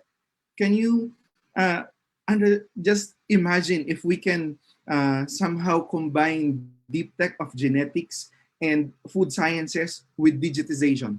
So it's a combined industry of different verticals. So this would become hybrids of new technologies that will be breaking and creating impact in the industry as well as in society. So I think we have started already in the Philippines in creating and doing that. And of course, Bicol University is, I'm proud of Bicol University. They are one of the 20 universities that we have been supporting in commercializing their technologies in the past 2 years. And they are also producing several startups, very promising startups, that I will be joining tomorrow for your demo day. Thank you very much, Ms. Kresha. Thank you, Sir Jace. And of course, can we also have some thoughts or perspectives on this, Dr. Nitha? Oh, thank you. Now, when you look at a country like, or generally higher education institutions definitely play a key role in, producing entrepreneurs. When you look at a country like India, there is a huge need for innovative solutions, particularly those that, alleviate poverty and benefit a large section of society or a large number of people. And technology startups definitely play a key role in achieving this. Now, there are two reasons for this. One is their potential for scalability, and the second one is their potential for exponential growth. Now, if you look at, in India, we started with digital initiatives in mid-1990s when the economy was opened. We had the liberalization, privatization, globalization happening in the country, and this continued through the 2000s. And around 2015, there was a major push. Now, through Digital India Initiative, some of which I mentioned earlier. Now, what has happened is, these initiatives have actually helped in reducing or improving social and economic conditions of people, especially in our rural areas. Now, research should happen. So research is important, and research should happen at levels of graduation, because only then research endeavors can find commercial prospects. I would like to mention two things here. One is India's new education policy 2020. We approved this. We had our last education policy, 3 decades back. Now the government has come out with a new education policy. When you look at the new education policy, there is a lot of focus to catalyze and energize research and innovation in the country. Now, it also, forget higher educational institutions, the NEP or new education policy also aims to introduce, coding to students from class 6. It focuses on introducing AI and analytics into the curriculum at school level. Now, one side is a new education policy for enabling students to have that startup entrepreneurship mentality. On the other side, there is a national innovation and startup policy. Now, this policy is also designed to enable students to actively engage in innovation and entrepreneurship related activities. What kind of entrepreneurs do we need? We definitely need research that promotes the use of technology beneficial to society. We need technopreneurs who can actually, bring about innovative solutions that can, catalyze economic growth in the country. I would also go a step further and say, along with having technopreneurs, it is also important that we groom social entrepreneurs. The difference being, entrepreneurs who can really make a social impact. Because we need to create a better world, a better future, sustainable world, and social entrepreneurs. That social sensitivity has to be ingrained in students from school level. So as they grow up, as they exit the university, they could become social and entrepreneurs. Again, edupreneurs. What kind of entrepreneurs? I would say edupreneurs. To foster education, to promote education. And being the lone woman on this panel, I would also say we need more of women entrepreneurs. Thank you. Well said, very well said, Dr. Nisa. And I would like to agree with Dr. Nisa. It's edupreneurs. Yes, exactly. It's all about inclusivity now. I'm happy to know that, Dr. Nisa. And now we would love to learn about the Taiwan experience. Can we hear your sharing, Dr. Shimin? Yes. I think the higher education institutions has a very important role in producing technopreneur, at least in three aspects. I think the first one is that universities or colleges are the best place to give the future entrepreneur very solid scientific or technological background, so that in the future they will understand new technologies and are willing to accept any new advancement of technologies or innovations. I think that's the first important role that universities can play.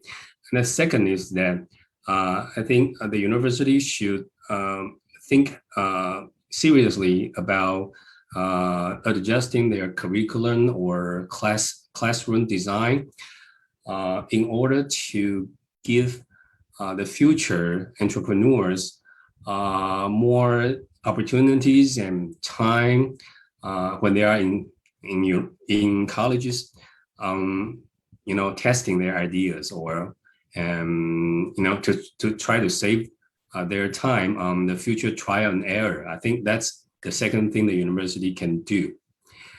And I think the third thing is that the higher education institution can try to develop or build a miniature of an entrepreneur ecosystem within the institution, so that the students with new ideas can try to realize their ideas to some extent, or to try their ideas within this ecosystem. So that's why I think universities are very important in the training of the future technopreneurs.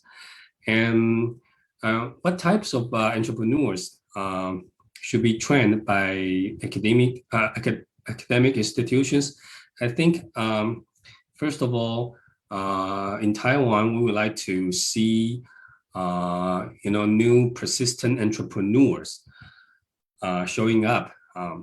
They have a strong motivations to create new value, and they have the willingness to facilitate new business models, and they can make new things happen. Okay. And second is that we are looking forward to entrepreneurs that would like to tackle or choose to tackle hard problems. They would like to challenge critical technologies, and they would take the task of coordinating different sectors in the economy in order to work together to make things happen. And lastly, I would like to say that for universities, I think not only the students are the focus, I think the faculties and researchers are also possible future entrepreneurs. And I think they have more potential because they have a better grip on technologies. So if the university can provide with them better incentives or a more appropriate environment in which they can try to commercialize their research findings, I think they are also the kind of entrepreneurs that we are looking for here in Taiwan. All right, thank you.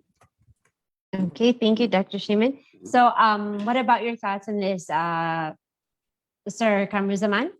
Thank you very much. So as the previous panelists already discussed a lot of issues, so just from my perspective or Bangladesh perspective, we say definitely universities or the education institution should play this important role for creating the entrepreneurs, especially the tech entrepreneur, as the world is moving to the tech society. So from that perspective, as a university, definitely International University is basically entrepreneur university. That's the university I'm representing now.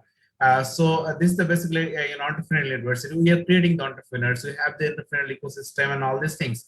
But we have Department of Innovation Entrepreneurship. So we promote the innovation. We have the innovation lab and all these things from the university. So we are providing the fund to the startup. We are providing the innovation lab. We are providing the overall ecosystem to be an entrepreneur, especially the tech entrepreneur. So from my understanding, we need a lot of universities should come up positively so that they will be able to create the more entrepreneurs from the university, because at the same time, university, as we know, that if you go back 10, 20 years earlier, the university actually didn't focus on to create the entrepreneurs. Right now, the university is actually basically focusing how we can create the entrepreneurs. So I think the universities of the emerging, in economics, now the university should play the important role to create the entrepreneurial ecosystem, not only the entrepreneurial education, but also to provide the overall holistic idea, support like from funding, the mentoring, the innovation lab, and all these things. If the university is able to provide these things, and with the help of government, certainly, so that we will be able to create a lot of entrepreneurs so that can create the society in the large impact. Thank you so much from my side. Thank you so much. So I think we have time for just one question. I guess so. We don't have because of the interest of time. Yes. In as much as we would like to accommodate all the questions from the Facebook Live and of course from here in our chat box. But I got only here one question from Professor Joel Salas. So anybody can answer, like just one volunteer. Okay, let me read that. We have experienced the slow response of the government and private sector to the pandemic. How can we be able to respond immediately through technology research and innovation when nuclear fallout happened? Again, I'll repeat. We have experienced the slow response of the government and private sector to the pandemic. How can we be able to respond immediately through technology research and innovation when nuclear fallout happened? So anybody or anyone from the panelists who wants to volunteer? I guess this is in the context of another pandemic happening. I think that we are all new to this pandemic. No one was really prepared for it. So I guess what the question entails is that, you know how we've seen the government react to what's happening to the world, right? But how can, I think as researchers or as part of the academia or even as industry leaders, how do we prepare for the next pandemic, and how do we react? How do we react to it faster? So do we have any answers from our panel members? Any volunteers? Just one.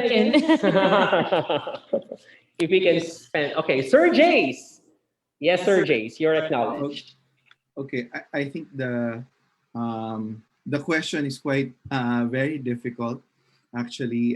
But indirectly, I would answer that you, to prepare for the next pandemic, I think there will always be next pandemic. So what we should be doing is actually nobody has any experience in this lifetime of this pandemic. Uh, so everybody has adjusted.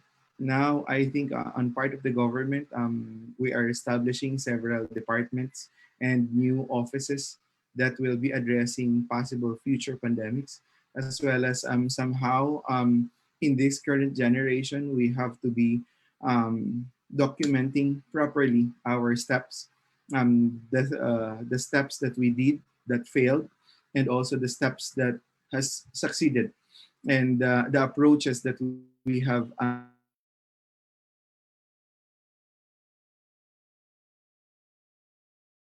Wow. Okay. Unfortunately, I think Sir James was disconnected. created There in he is. another 100 years, there would, and somehow we will be prepared.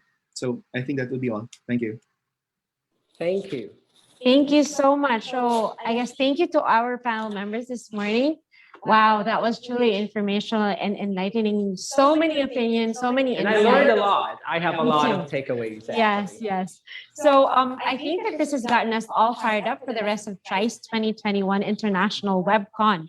And I couldn't agree with you more, Krestia. Thank you so much for actively participating in our fireside chat. This has been your moderators for today. My name is Dimson. And we bid you good morning. Really awesome. Really awesome. Thank you very much. I must say that the fireside chat opened up a lot of opportunities for discourse after the TRICE conference is over, which we hope will be the benchmark for stronger ties within the academe, industry, and government. And of course, open up opportunities for our researchers, students, and everyone who's present here on the TRICE conference right now. Thank you very much to our moderators and panel of discussants. Of course, we wouldn't pass up the chance of seeing everyone who has joined us today. So we would like to ask everyone to please turn on your cameras for a photo opportunity.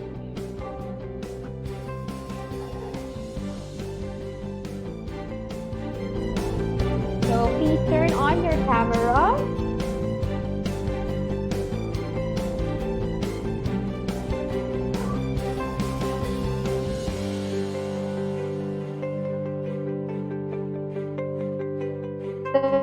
Is the technical team ready to take the photos?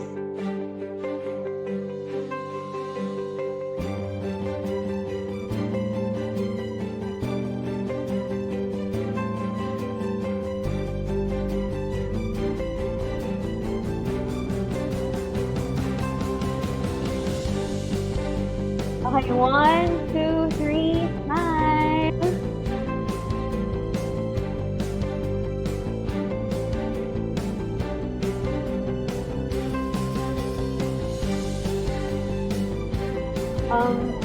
Please hold your smile because we have, I think, 4 slides. So please hold your smile.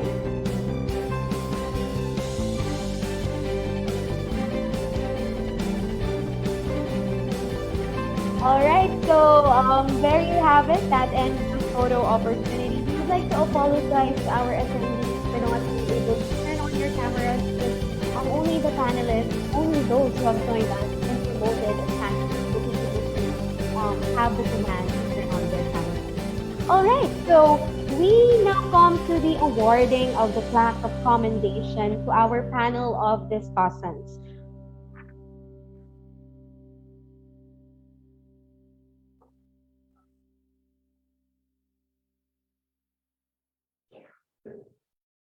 Citation reads, Bicol University awards this plaque of commendation to, in grateful acknowledgement of the distinguished and invaluable services rendered as resource speaker During the International WebCon on Technology, Research, Innovation, and Commercialization in Entrepreneurship, with the theme Breaking Limits, Becoming Seamless in Catalyzing Research Commercialization, held on July 5 to 7, 2021, via video conferencing and Facebook Live, given this 5th day of July 2021 at Bicol University, Philippines.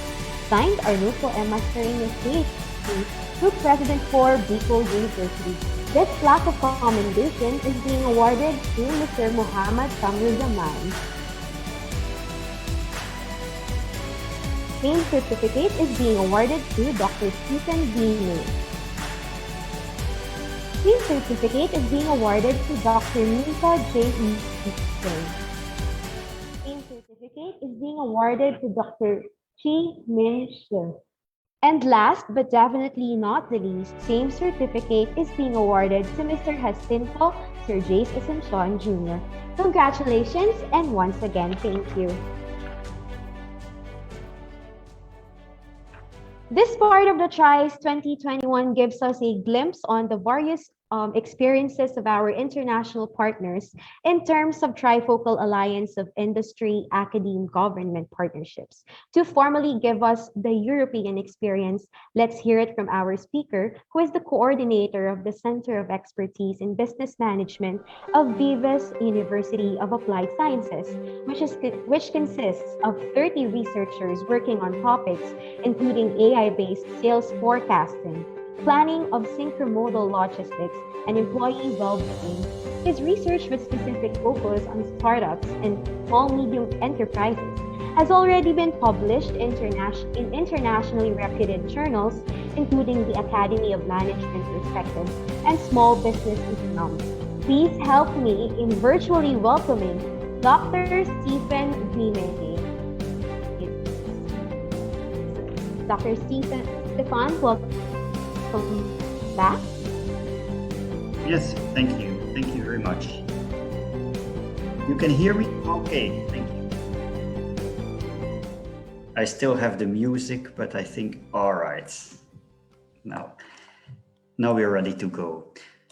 Good morning to all of you from far, far away Belgium. Now it's almost 5 in the morning. Thank you very much for the invitation and for your interest in how we at Vivas University of Applied Sciences organize our research, innovation, and valorization activities. Now, in this keynote, I will give you more insight in how we fund our research and how we bring the results of our research and innovation activities to the local business world. But maybe first a small introduction of Vivas University of Applied Sciences, because I believe that most of you will not be familiar with our institution. Vivas is a University of Applied Sciences, also known as a university college with more than 17,000 students, divided over 6 different fields of studies, ranging from applied engineering and technologies over commercial sciences and business management, up to healthcare and biotechnology. Each field of study has an associated center of expertise, which is responsible for the research and innovation activities of the institution. I myself am the coordinator of one of these 6 centers of expertise, the Center of Expertise in Business Management and Entrepreneurship.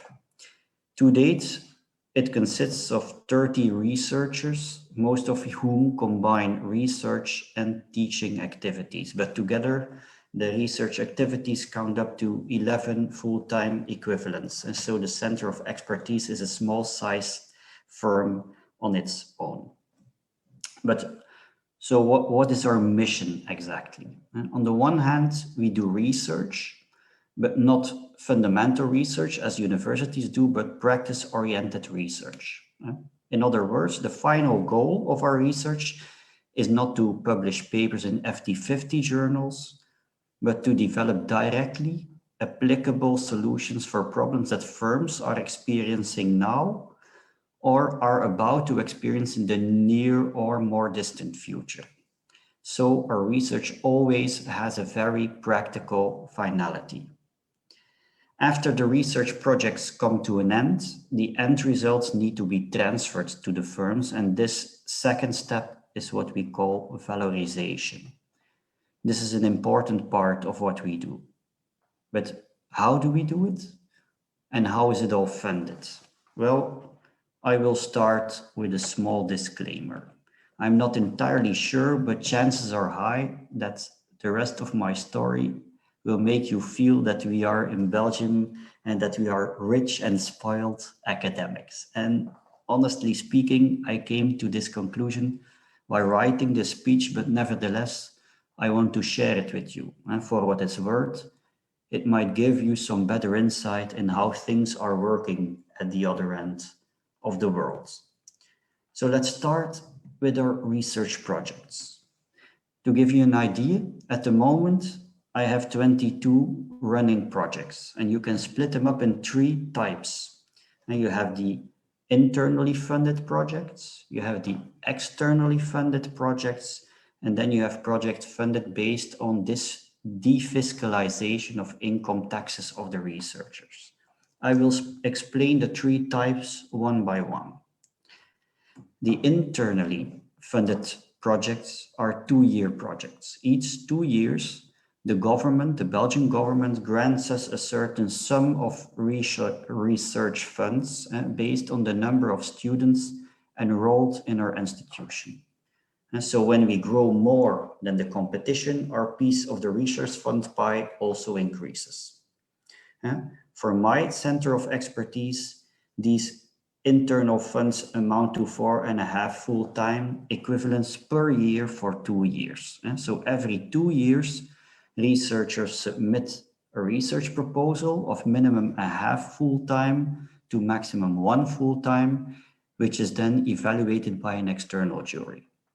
When approved, they can start the following academic year. So next September now, September 2021, a new 2-year period will start. And the ambition of these internal projects is that ultimately they serve as a lever to attract new external funding. And so you get 2 years to gain expertise, build a network, etc. And after that, we hope that these researchers are able to find follow-up funds externally, so that the internal funds can go to new researchers, which allows us to expand our team. The link with practice, with the work field, is crucial for the approval of these research projects. The projects really need to show that they are able to gather a high-profile steering committee consisting of all the key stakeholders of the topic under investigation. If they are not able to gather a good steering committee, this indicates that the research proposal is not relevant enough, since it does not generate enough traction, enough support base in the field. So these were the internally funded projects. Now the next step, externally funded projects. Here we mostly turn to the Flemish government or the European Union. I mostly look at TETRA projects from the Flemish government. TETRA is an acronym for technology transfer. So it is really to stimulate the transfer of theoretical knowledge to the work field. And important for our research institution, it is 92.5% funded. So of every 100 euros of budget asks, 92.5% is funded by the government, and the rest, 7.5%, needs to be co-financed, which means that we need to deliver these funds ourselves. So in the case of TETRA, it's even a little bit more complex, because this co-financing needs to be private co-funding. In other words, it needs to come from a private sector, from the private sector. So we cannot, for instance, bring in our own wage costs as a means of co-financing. We really need to find hard cash elsewhere. How do we typically do this? By involving private firms in the research projects. So the projects are aimed towards firms, so pioneering firms, first movers, they have the project, the profile to get involved from the early start in our projects, and are also willing to bear part of this co-financing to get themselves in pole position. Because of course, if they are involved in the projects, they're also the first one who get access to the research results. To give you a practical example, our last Tetra project, for instance, had a total budget of 480,000 euros. So 7.5% of this amount was 36,000 euros, and this needed to be co-financed by the private sector. And we were able to find 12 firms who split this 36,000 euros. And because it was a 2-year, and it is a 2-year project, the cost is limited to 1,500 euros per firm per year. All right, now we have had the internal and the externally funded projects. The third category are the research projects based on defiscalization of income taxes. It sounds more difficult than it is, no worries. So in Belgium, we have the interesting rule that 80% of income taxes paid by researchers are paid back by the government to the research institutions, with the condition that the funds are reinvested in research and innovation projects. So for my group, for instance, this is 2.5 full-time equivalents, which is quite a substantial amount. So to sum up, there are ways to get research funds. Sometimes it's a little bit harder because you need to find enough co-financing, but generally there are enough calls for funding internally as well as externally to keep the research engine turning. The next step, when the research results are there, is to get them implemented in the field. Companies need to know about our research, and they also need to be willing to do something with the results. And there, I need to admit, there's much work still to be done. And I've heard during the fireside chats that it is not a typical Belgian problem, and that it is a general problem. But to date, companies in Belgium still have difficulties finding the way to research institutions with their practical innovation questions. They are used up till now, they are used to solving their problems themselves or to buy lacking expertise from consulting firms, but they still don't have the reflex of thinking, of working together with the university for innovation. But the Belgian government knows about the problem and also understands that the importance of governments, firms, and research institutions working together, the holy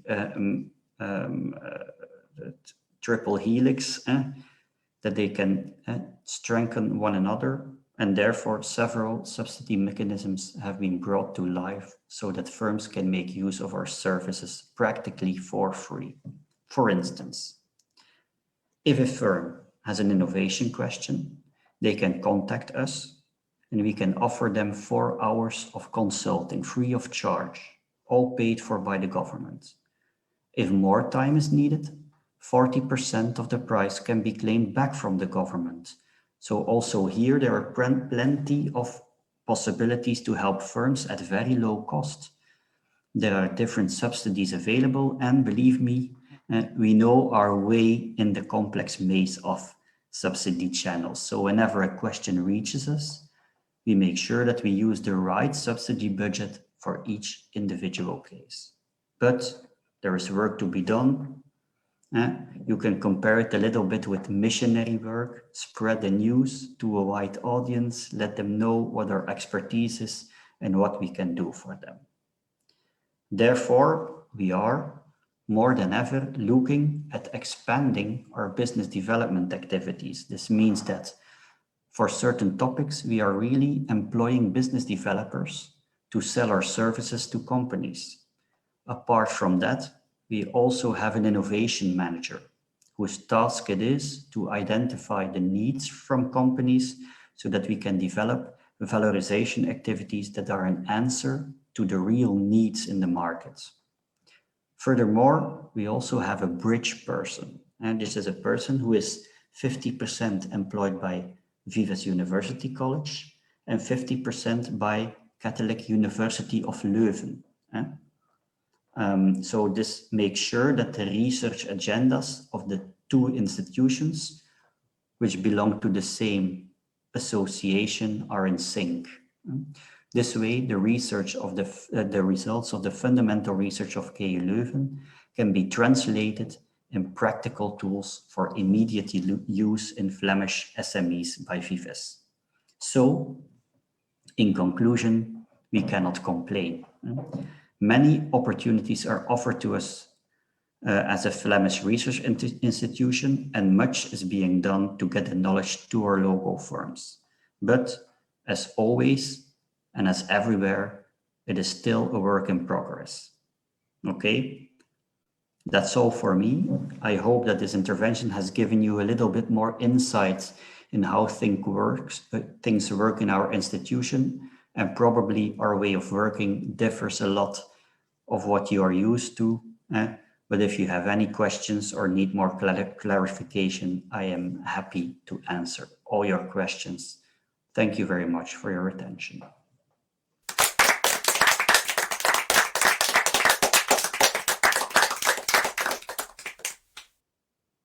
Thank you very much, Dr. Rimes. Maybe also remind our participants here at Zoom and on Facebook to please not hesitate to shoot in your questions so our speakers could address them later. Thank you very much, Dr. Stefan. And we understand it's early morning back there. So thank you for sparing us your time to share your valuable insights on the European experience. Thank you. Okay, you're very welcome. Our next speaker is currently an assistant professor at the Rajagiri Business School of India. He is a member of the Institute of Innovation Council, a hand-holding program for students on business ventures and incubation, and heads the Assurance of Learning team. Our speaker's research interest includes areas of international trade, outward foreign direct investment, and productivity analysis. To give us the trifocal alliance of industry, academe, government partnerships, the Indian experience, friends, help me in virtually welcoming Dr. Ronnie Thomas.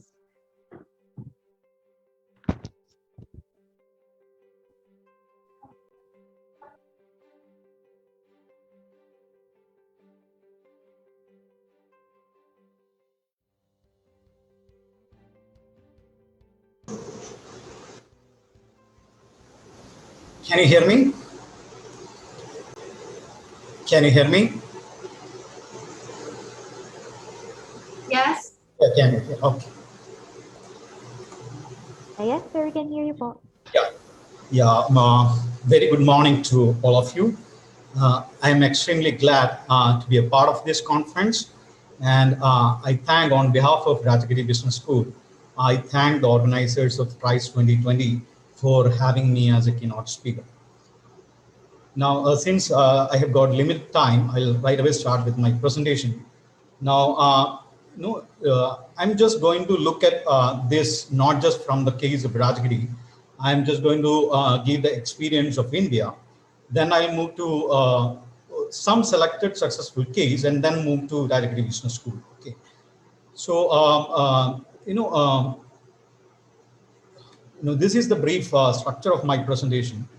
Now, even though the benefits of industry, academia, and government alliance is widely discussed, I would like to start by putting this question that why a productive alliance between industry, academia, and government is important in the context of a knowledge-driven economy.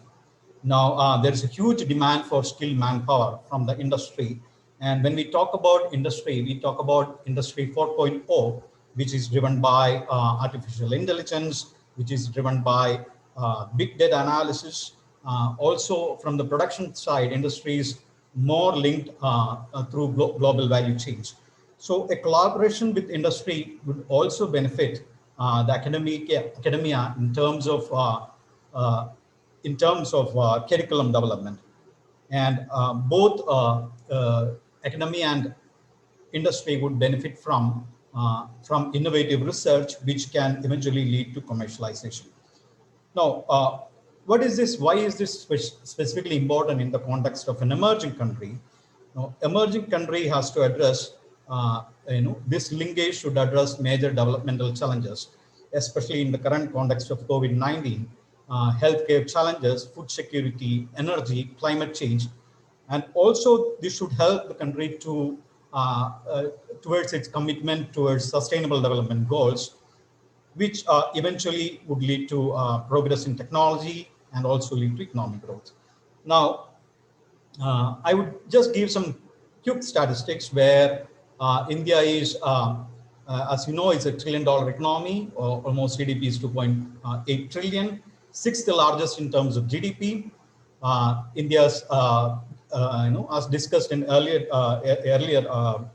as mentioned in earlier discussion, that India's R&D spending in absolute terms has increased 3% in a decade.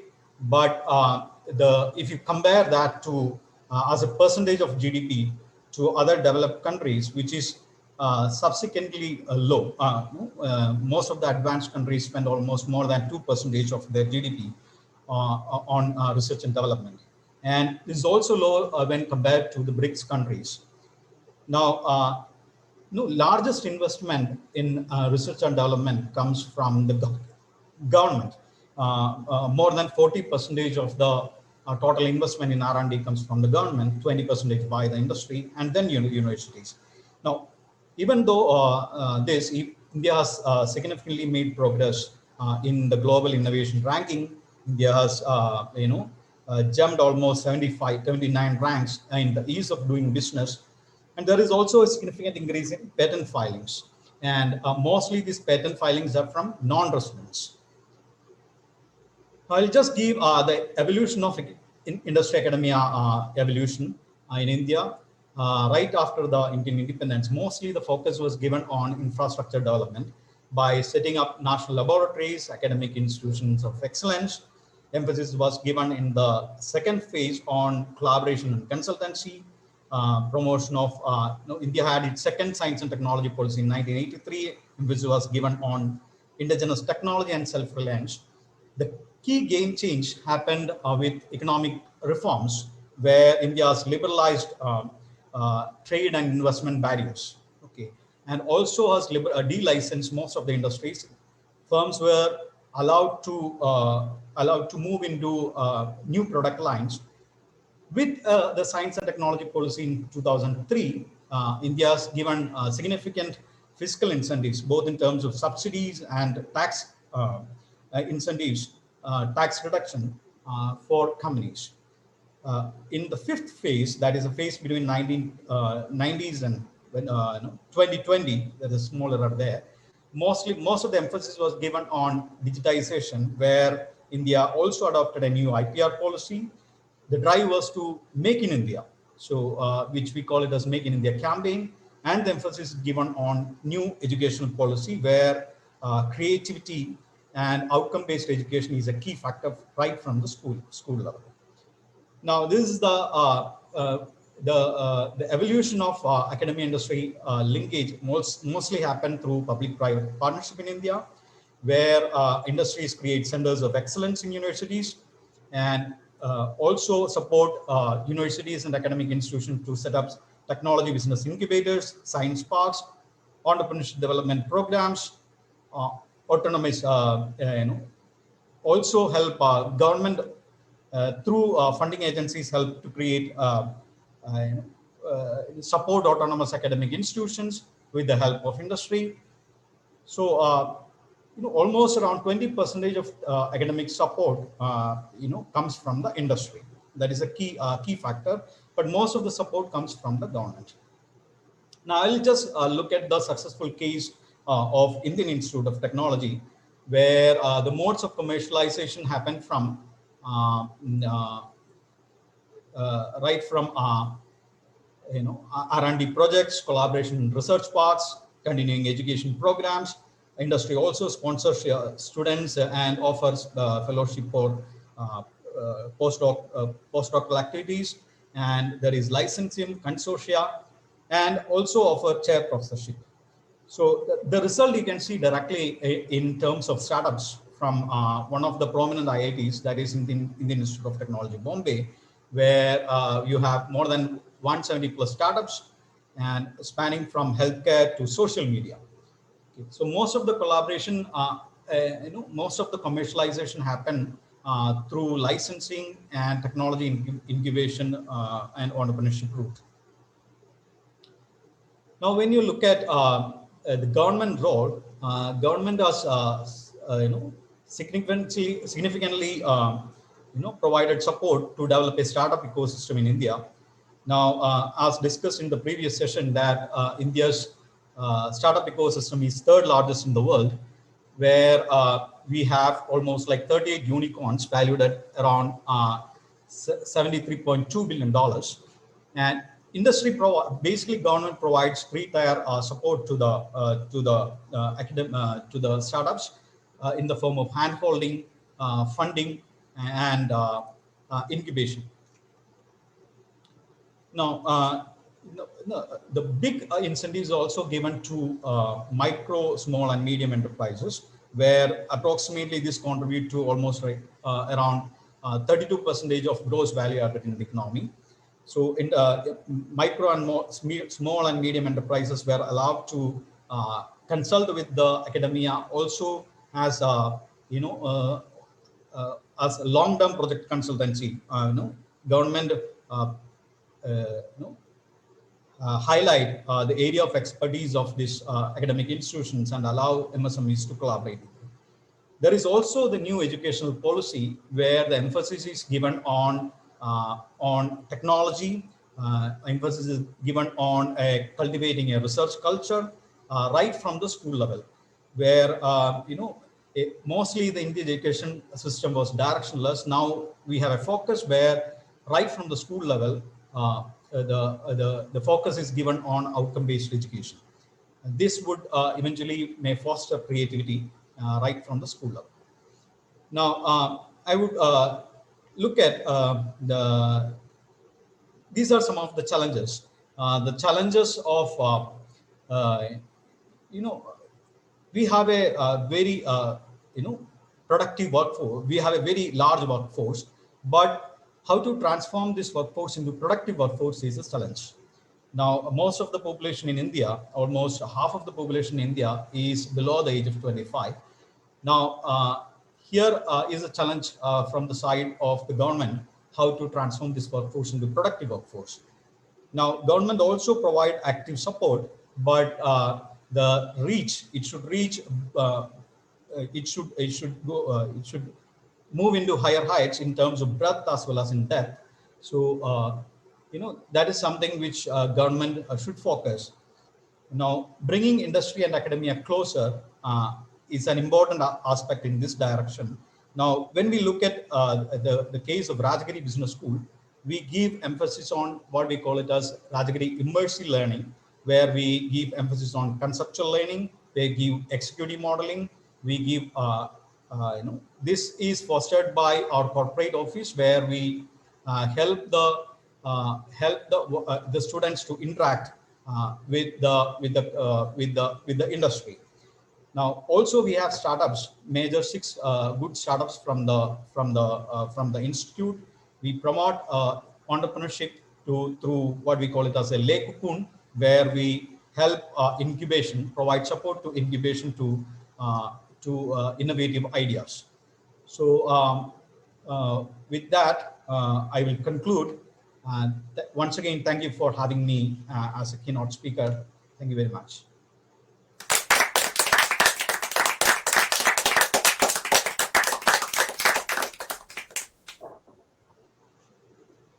Thank you very much, Dr. Ronnie Thomas, for sharing to us the Indian experience on the Trifocal Alliance of Industry, Academe, Government Partnerships. Our next speaker is the head of the Computer Science and Engineering Department of the Daffodil International University. He acquired his degree on PhD Information Security, focusing on trust management for intelligent recommendations at Queensland University of Technology. His research interests include big data analytics, e-health, e-learning, cybersecurity, intelligent recommendations, social network and trust management. Friends, help me in virtually welcoming Dr. Tuhid Buian to share to us the Trifocal Alliance of Industry Academe Government Partnership, the Bangladesh Experience. Sir? Good morning, everyone. Good morning, sir. We are listening from Stephen, the European perspective of how they are doing the research between the collaboration between government, industry, and academia, and also from Dr. Thomas from the Rajgiri Business School. He is representing the Indian perspective. I'm trying to cover the Bangladesh perspective. Actually, there are some issues which is common whole world. We have a gap between the industry, academia, and the government policies. But the challenges are sometimes different. For example, Stephen says that financially, I mean, the budget is not a big problem in the European environment for the research. But if you talk about Asian countries like Bangladesh, also including India, government has a lot of initiative, but still the budget is always a major concern for the researcher. Internal budget is very low, and the external budget, the industry, due to the lack of the collaboration between industry and academia, it is sometimes challenging. However, as the time is very short, I will quickly share my screen to share my experiences. I hope you can see my screen. So we are trying to talk about the industry, academia, and government. This partnership, how it works, what is the challenges, and what can you do? Especially, I'll focus on Bangladesh perspective. In my topic, in my discussion topic, I'll try to cover what is the current situation of ICT industry and ICT education in Bangladesh? How about the unemployment rate, and what is the gap between the industry, academia, and government because of this large unemployment increase employment rate? And finally, I'll try to conclude with some path, some route, how we can overcome those issues. So quickly, the ICT industry in Bangladesh is growing a lot. Last few years, it has a continuous strong growth, and the overall GDP also pretty promising. For 2021, the next year, it is expected that the GDP growth for this year will be 6.8 and the next year will be 7.2. Due to the pandemic, all over the world, the economic are facing a lot of issues, but still Bangladesh is doing pretty good in this aspects. In the domestic market, Bangladesh got computer and network, hardware, software, a good volume of amount to export for this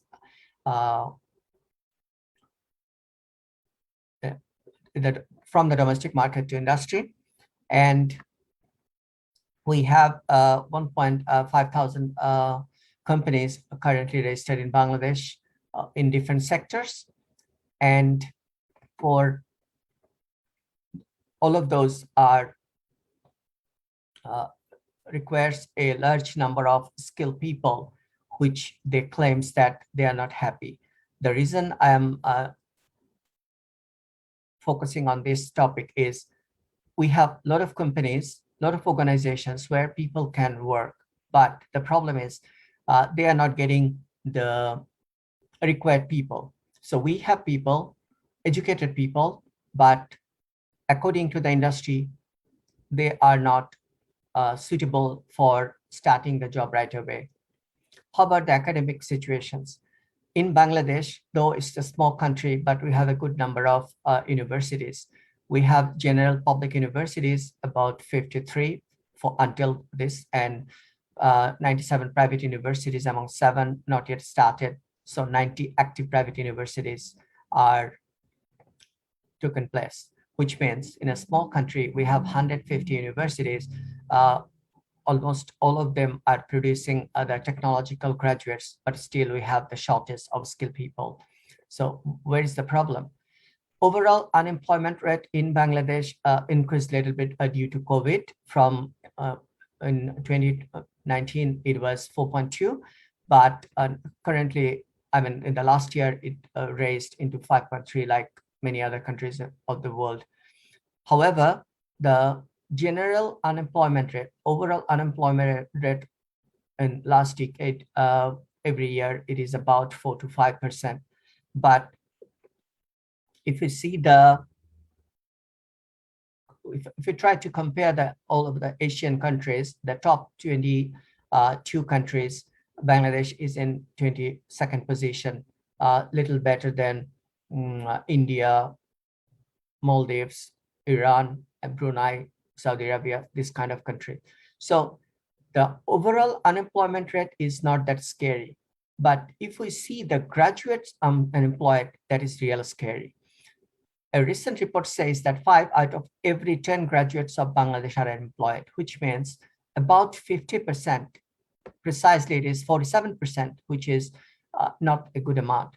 So where is the problem? Where is the gap? We have a lot of universities, we have a lot of graduates, but also we have a lot of industries which requires skilled people. But still the unemployment rate, the graduate unemployment rate is very high. So where is the gap?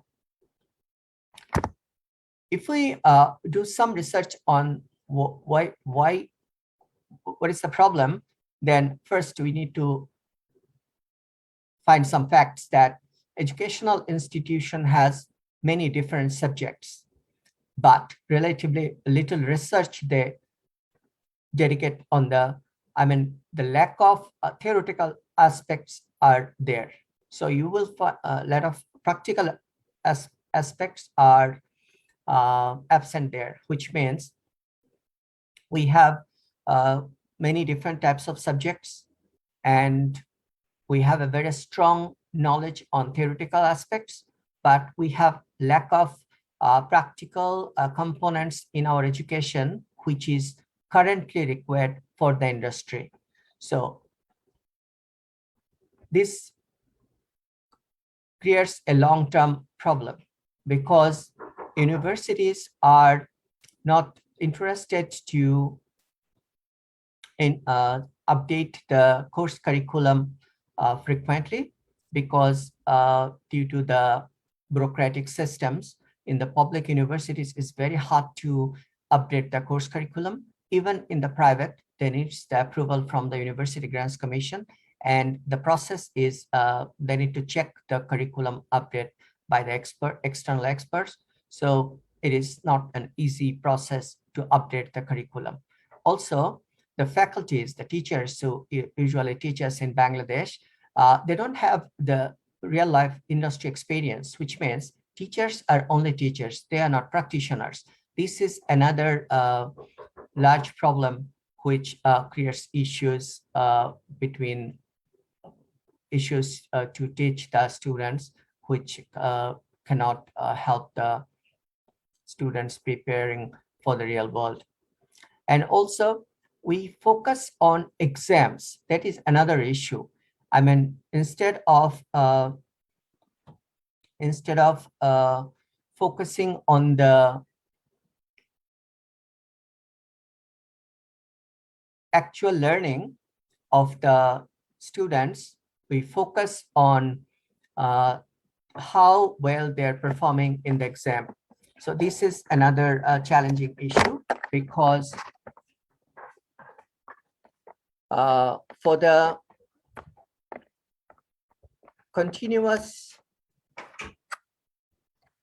improvement, continuous assessment of any education system can help prepare the students even better. And collaboration, the institution, the industry people, they want ready-made students. I mean, skilled and fully ready for the work. But they emphasize they give little emphasis for R&D. Their budget is limited, and they are reluctant to collaborate with the educational institution in Bangladesh. And of course, like in many other developing countries, the research fund is always insufficient. in terms of industry, in terms of government, or in terms of academic institution. And of course, the time constraints is there. So what are the current challenges? We can see there are many successful solutions already exist. For example, today we have seen that the European experiences, the European model, they have the collaborative investment. If you can bring a small amount of money from the private sector, the government is happy to provide a large amount. That ensures that you are doing some research which is applicable and solving the real life problem. So this model is already exists there, but replicating that model is challenging. Why? Because the success is not assured in different environment. The model which works in Belgium, in Europe, that may not work in India. The model which works in successful in India, that may not work in Bangladesh or Philippines. So it is quite challenging to identify the problem and find a solution which will work in a particular domain, in a particular country. And the global labor market is changing rapidly. We have heard about the Industrial Revolution 4.0. We are talking about artificial intelligence. We are talking about IoT, big data analytics. So these are the areas where we need more and more people. And also we are focusing our curriculum, updating these things, but the pace is not enough. I mean, industry requirement is increasing so high. The requirements are changing so rapidly. If we think about the educational institutions, the trainings are not updating in that higher speed. So where is the solution? How we can overcome these issues? How we can ensure the government, industry, and academia, where to start? And Indian research find that to the survey conducted by Insight HR, they find a very interesting thing. They find that knowledge, attitude, and skills, these three things are expected from a fresh graduate to give a job. So knowledge, attitude, and skills. If you have sufficient knowledge and positive attitude, skill can be upgraded while on the job. So in traditional education in Bangladesh, there is no lack of knowledge. Knowledge is okay, but sometimes we do have attitude issues. For example, a fresh graduate is expecting a high amount of salary because he has to spend a lot of money to study a technological subject in a good university. And they have a lot of skills, but some skills are not directly required or deserved by the current industry. So this way, there are gap in the expectation of from a fresh graduate to the industry. For example, the survey shows that a proper attitude, committed, dedicated, and willingness to learn, these are the common expectation from the fresh graduate. So when we teach students in the academia, sometimes we fail to create this kind of attitude. So I like to skip this part because these are the findings of the surveys. Where I like to focus is what are the major concerns for the academics, for the institutions. So institutions need to upgrade their curriculum and they need to select the candidate, select the trainers or teachers who has practical experiences, industry specific contents, what is required at this moment in the industry, when the world is heading to which direction, you need to understand that thing. I can give one example. Cybersecurity. This is one issue which is we need lot more and more people in the world to make it secure.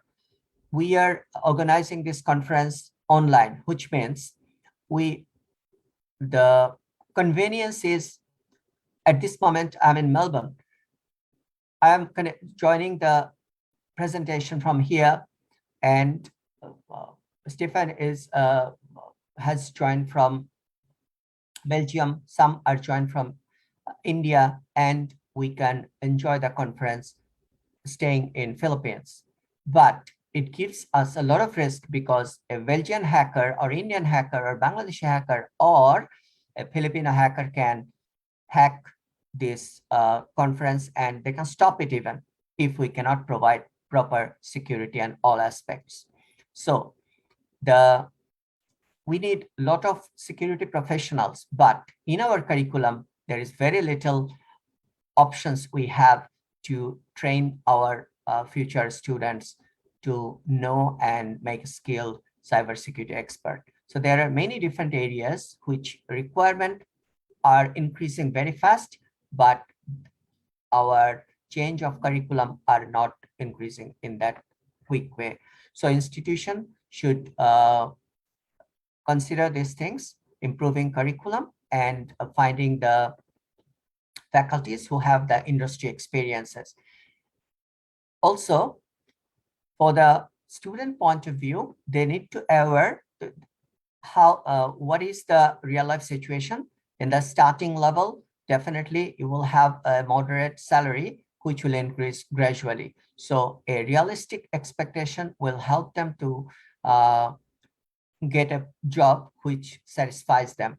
And also, a student should have the attitude so that they can upgrade their skill and knowledge even when they are in the industry. And not only for the white collar job, they need to be prepared for all kind of technical job. So overcoming the gap, we have the responsibility from the institution, also from the industry. So who will start? Government can facilitate, but government cannot change everything. So government can provide the ecosystem where industry can share their problems and issues with the academic people, and academic people can upgrade their curriculum with the consent of the industry. I like to share one experience in the university where I'm working at this moment, Daffodil International University. All of our curriculum committee, syllabus update committee, we have a member from industry. So we have ensured that any change we make in the curriculum that is mandated by the academic industry people who are currently doing business, the business people, directly we involve them, because that helps us to know more about what is the current industry requirements and what is the culture, what is their expectation. Those things we have incorporated in the curriculum. So these things giving us a better situation. So to overcome this problem, not only the institution has the responsibility, industry also has the responsibility, and government can play a vital role to match this collaboration, to make this collaboration successful. So active initiative for reducing the gap. So proactive discussions should go on, like this conference, giving the opportunity to exchange and sharing our experiences. And we are also learning about the best practices in different parts of the world. So the productive discussion should go on. Our curriculum should be customized, and industry needs to consider academics as an alliance, not a competitor. I have seen a lot of industry people say academics are academics, they don't know the real world. I have met many academics, they have the attitude that industry people are doing business. They do not respect the knowledge. But the situation is, in the academia, whatever we teach our students, they have to work in the industry. So industry should come forward with their requirements. Academics should prepare their students so that they become industry ready. and the government can facilitate all together. So hand to hand, if this trio can work together, we can reduce the gap and we can make a successful, sustainable world. Thank you very much.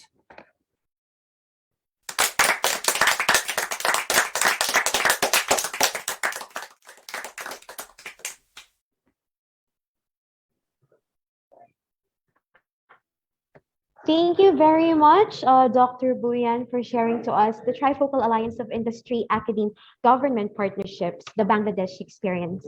So at this juncture, we shall now proceed to the next topic.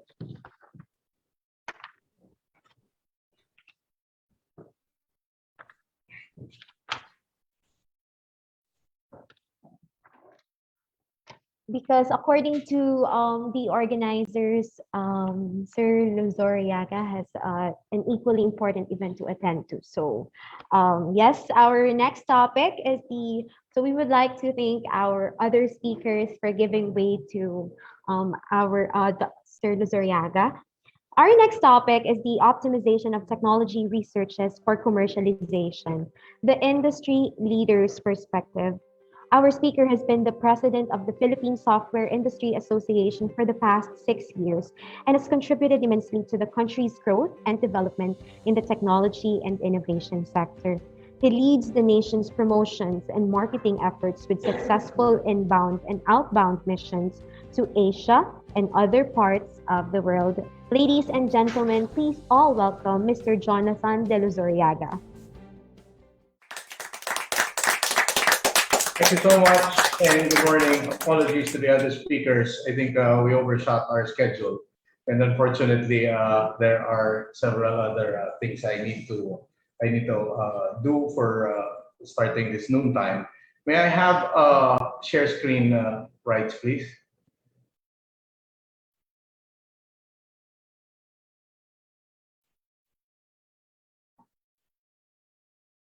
Thank you.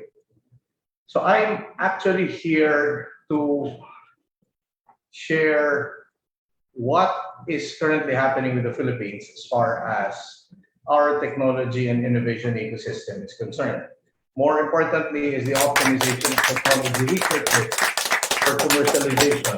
And hopefully I could give a bit of a perspective when it comes to this. Thank you for the applause, even though I just started. So allow me to just jump right in. COVID-19 obviously has impacted not only the Republic of the Philippines, but everywhere in the world is actually quite hampered. But apparently, despite the impact that it has had on various economies all over the world, the Philippines, at least one industry, is basically showing some signs of life. And we are calling this entire IT BPM ecosystem that we have so courageously established for the past couple of decades as the pandemic-proof industry. And when I say the IT BPM sector, this more or less involves all these stakeholders from animation to contact center, which is probably the biggest chunk of activities that we have in this side. Game development, we have healthcare information, which is quite big here in the Philippines. Shared service captives who have called the Philippines their home. And then, of course, the software development industry. The Philippine IT performance for 2020 is quite stellar, despite the fact that there has been a lot of challenges when it comes to mobility, when it comes to connectivity, when it comes to IT security. But nevertheless, there was still a little bit semblance of growth that this entire industry has registered. Now, why am I talking about the entire IT BPM industry in a conference that actually talks about technology innovation, most especially the relationship between the industry and academia? Guess what? Almost more than 80% of the entire IT BPM industry in the Philippines is just doing services. It's services, services, services. We are a very services-oriented industry. The Philippines is a very services-oriented country. Apparently, there's nothing really wrong about this. However, it is important to note that even during the height of the pandemic, most of the platforms that gained significant traction in the Philippines are actually all foreign made, right? Name it, Grab, Lazada, Shopee. These are all applications that are being consumed by the large and active Philippine consumer base, but none of them actually emanate from our own country. There is a semblance of a startup ecosystem in the Philippines, although we are still relatively far behind from our neighbors. And I could see the Belgian experience as well as hearing our friends from India talk about their own journey. And just tells me that we need to work harder, more collectively, in order to reach a certain level of relevance and importance in this new digital future. In fact, when we started this journey in establishing a startup ecosystem in the Philippines, there were very few logos. So now the lay of the land is more or less progressed to the different facets of our everyday life, and some have even gained a significant level of traction and success. I'm here in Region 6 of the Republic of the Philippines, which is composed of Antique, Aklan, Capiz, Guimaras, Iloilo, Negros Occidental, and Antique. And one of the things that we actually did was to map out all of the moving parts in terms of technology and innovation, from the services providers all the way to the technology business incubators and the startups that are within this particular region, because visibility is something that is quite challenging. So there's very little material that we could actually use to announce to the entire world that there is more to the Philippines than just services. But in order for us to be successful in doing this, we need to ensure that we have the right data to actually package and present. So one of the conclusions of this particular activity is that, okay, since we need badly a startup ecosystem, why don't we just build one? One of the things that has come out into the open is the fact that most R&D activities actually emanate from academic institutions. And the topic that I was assigned for this morning's presentation is how come there is very few of these projects and initiatives that are being commercialized. And allow me to actually go through a couple of slides that more or less will give us an idea of what the issues and challenges are in terms of realizing this particular aspect. So when PwC or PricewaterhouseCoopers actually created a study, one of the 2020 top skills that are being sought after by a lot of organizations is entrepreneurship, followed by project management and sales. And when they asked a question that pertains to what are the following constraints in terms of the Philippine startup ecosystem, number one answer, and I guess a lot of us already know this, is really financial resources. Second one, of course, in order for us to build a very robust ecosystem, we also need to make sure that the regulatory factors are supportive. And the third one is lack of experienced mentors, because most of the mentors that could actually help enhance our ecosystem are more or less employed. Government has put in a lot of effort, from the OST to the Department of Trade and Industry, including the ICT.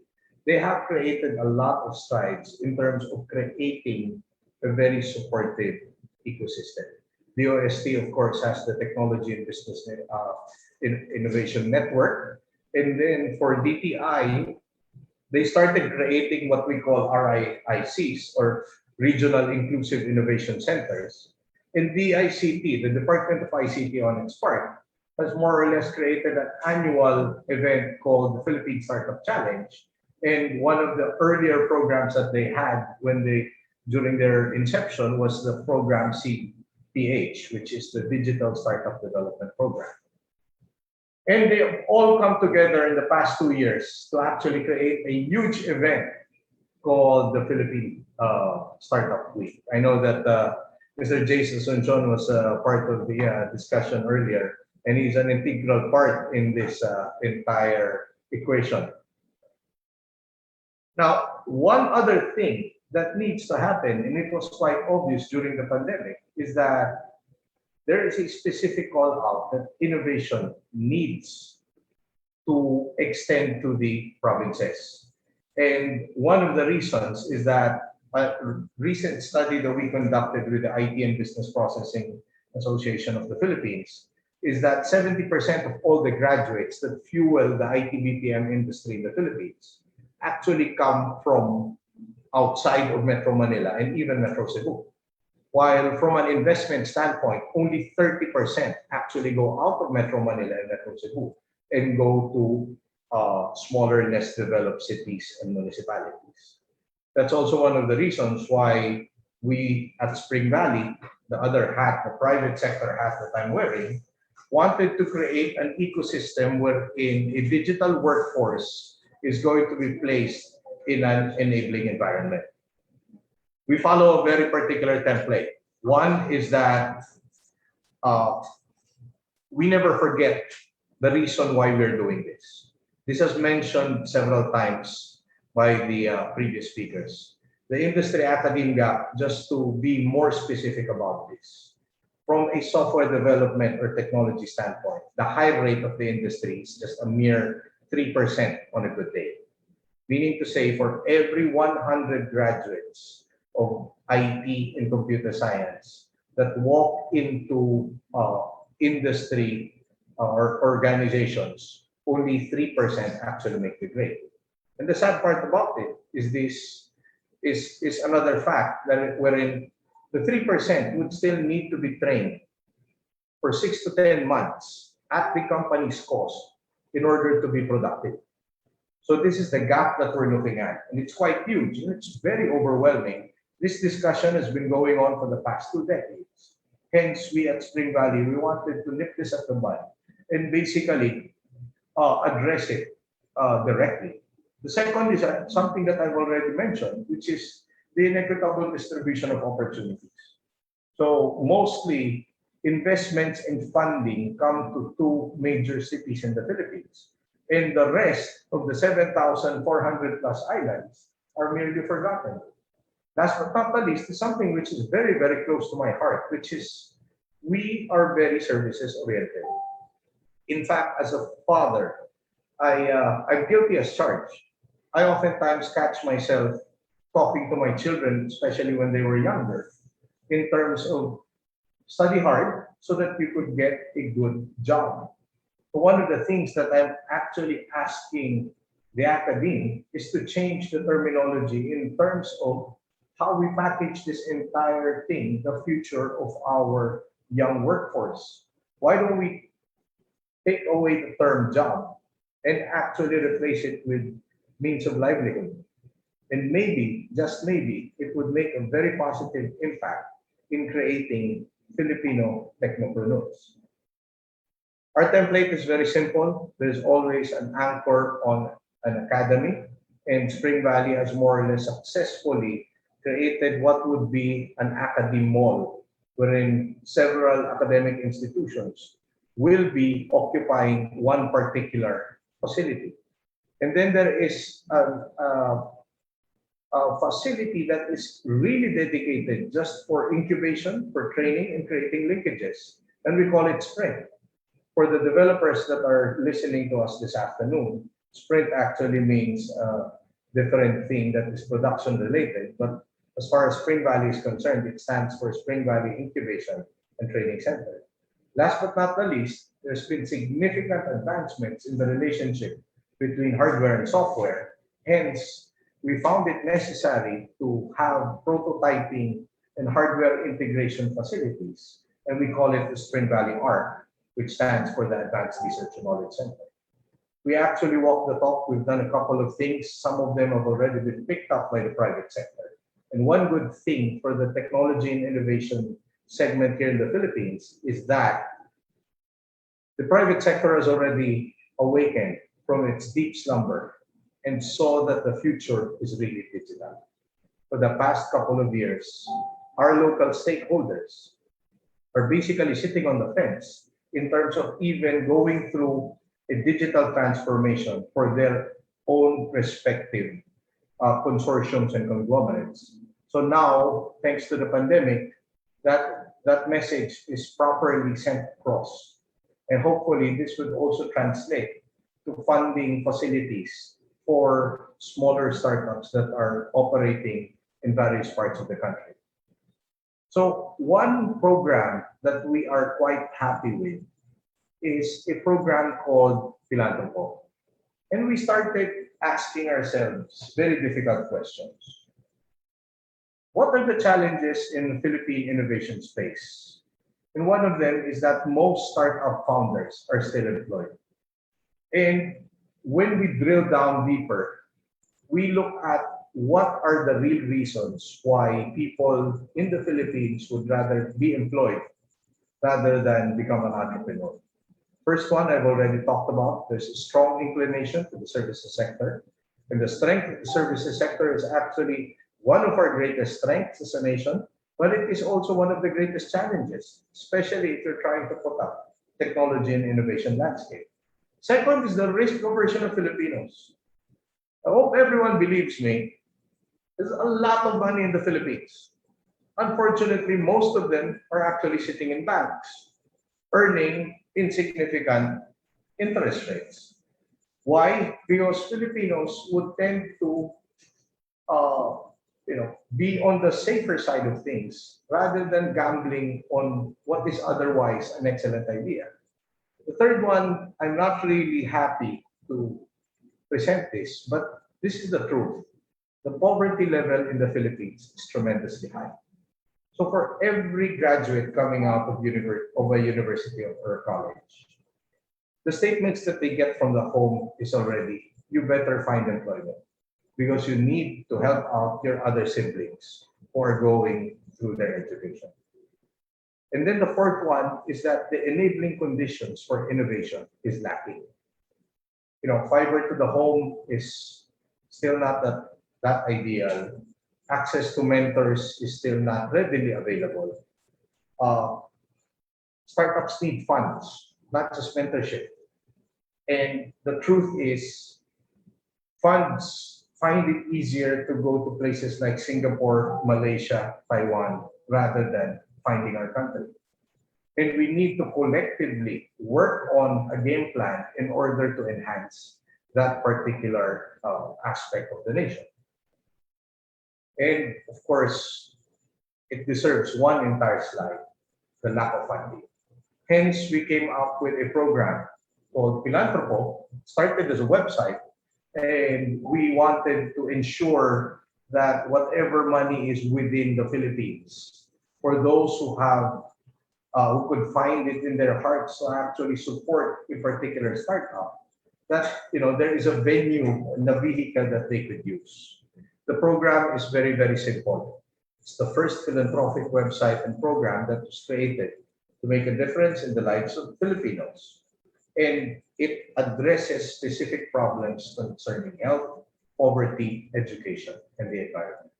In fact, I hope that you could help and actually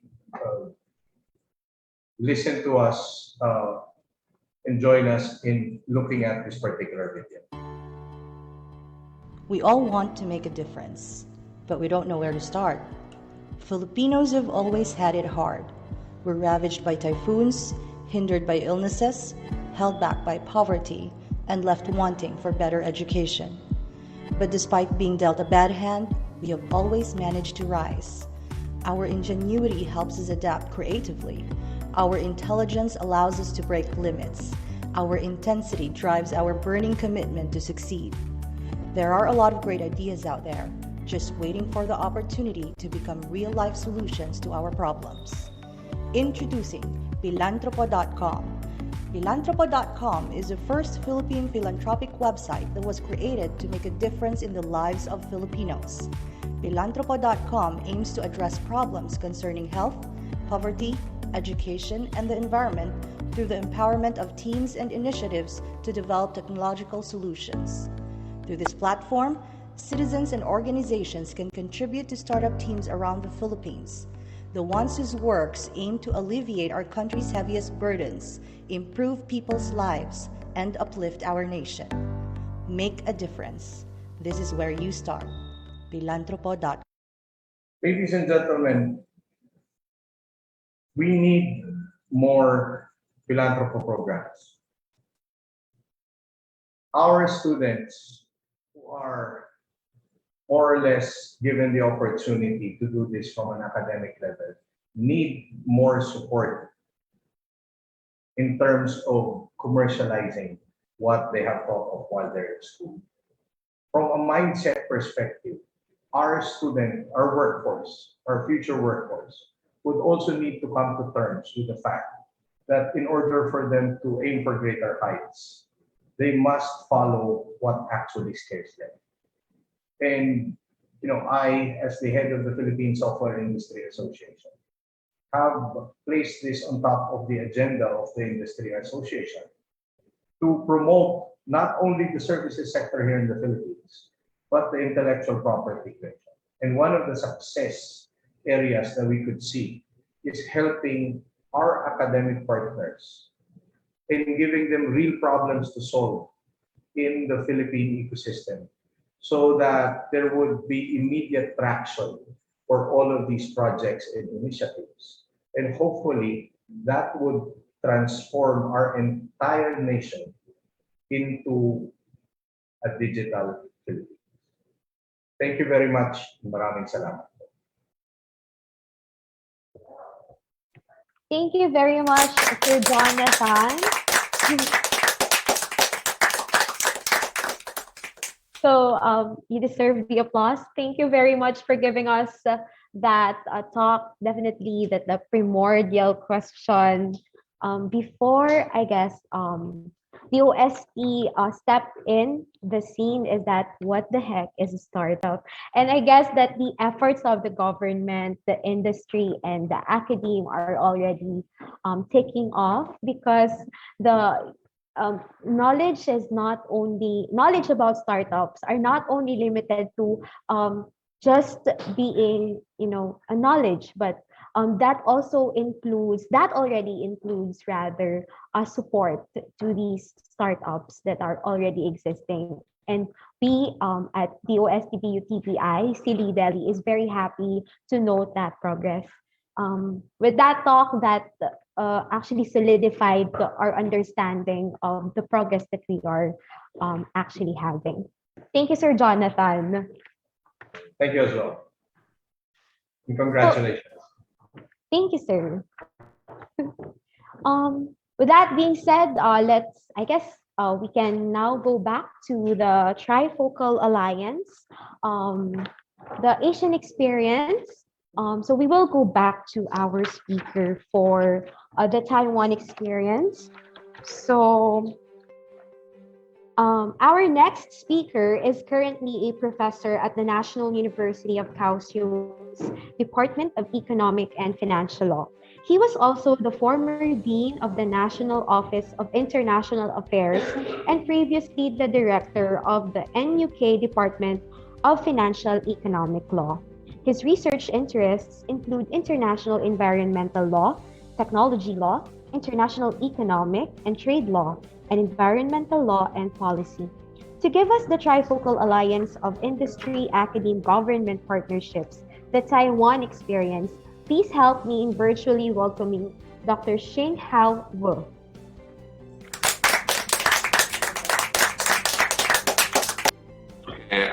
Thank you very much. Good morning. I think it's about noon.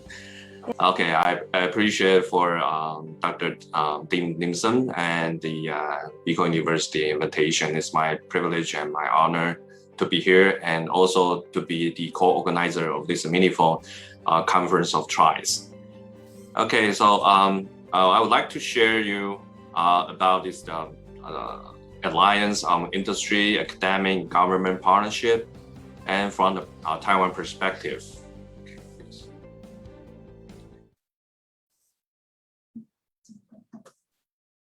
Okay, so actually, I'm in the research focus on law, so I will a little bit in my speech for a little bit more on the legal perspective. So first of all, I would like to introduce you about the features of the industry, academic, government partnership in Taiwan. Okay, the first one would be they will have a high proportion of the government funding for the projects for activated the innovations and R&D.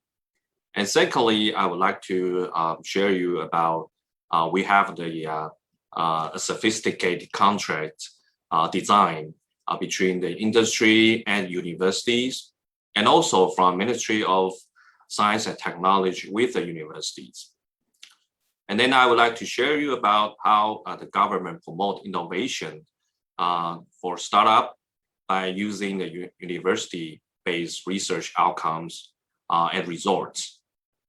And for the industry and academic government partnership in Taiwan, we see it as the education and the foster of talent-centric approach. So we'll be more focusing on the on talent foster and for educational purpose. Okay, so actually for this trifocal alliance between the industry, academic, and the government, what is the role for the government?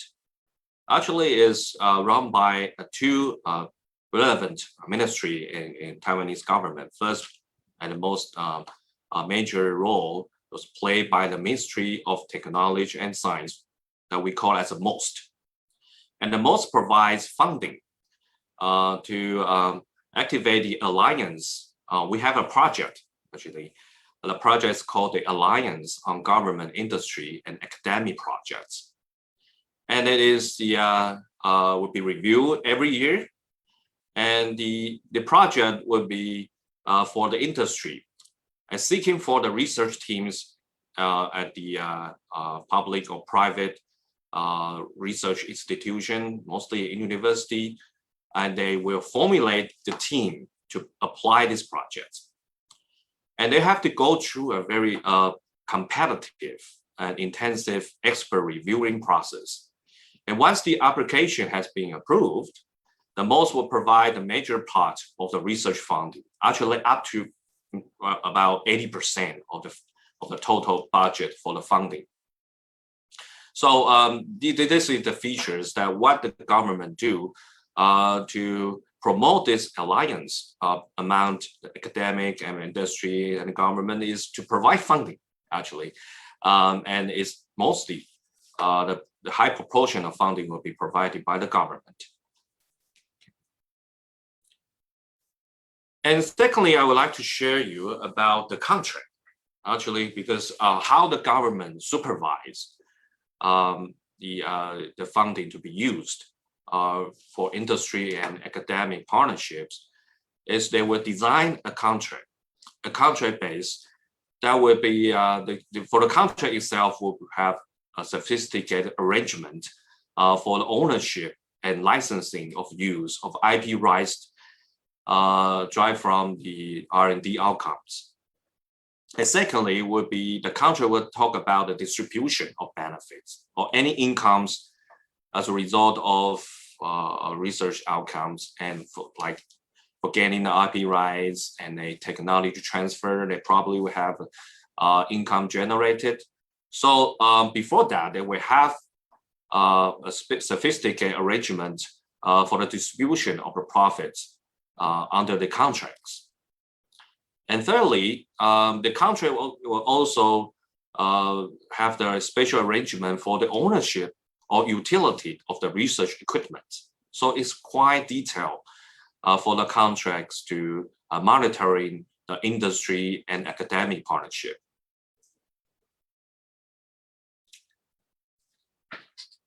And now I would like to say about how the government promote the innovation startup by using a university-based research outcomes.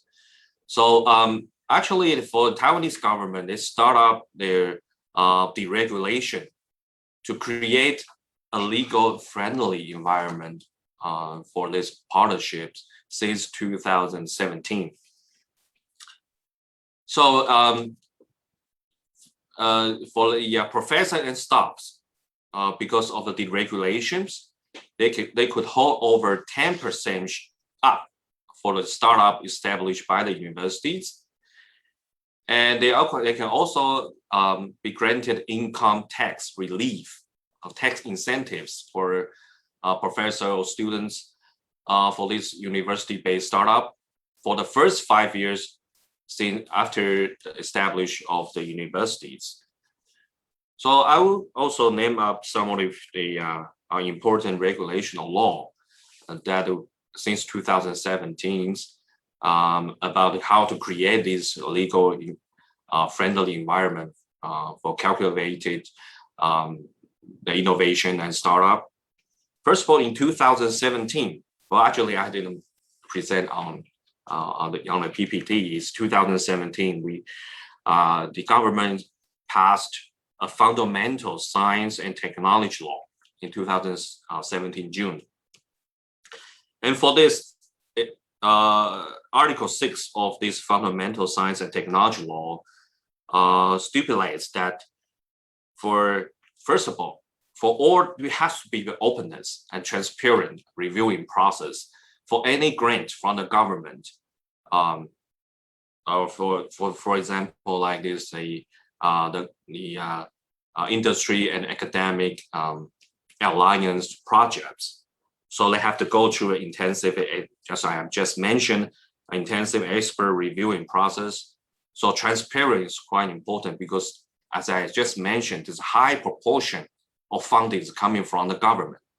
So there has to be transparency and it has to be the equities, because there are hundreds of research teams collaborate with the industry to apply the project.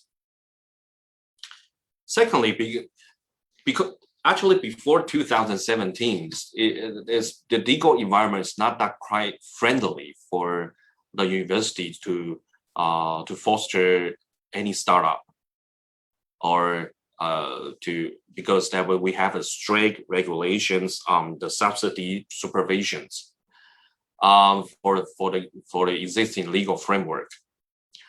So there's a couple of law that will be relaxing the subsidy supervisions.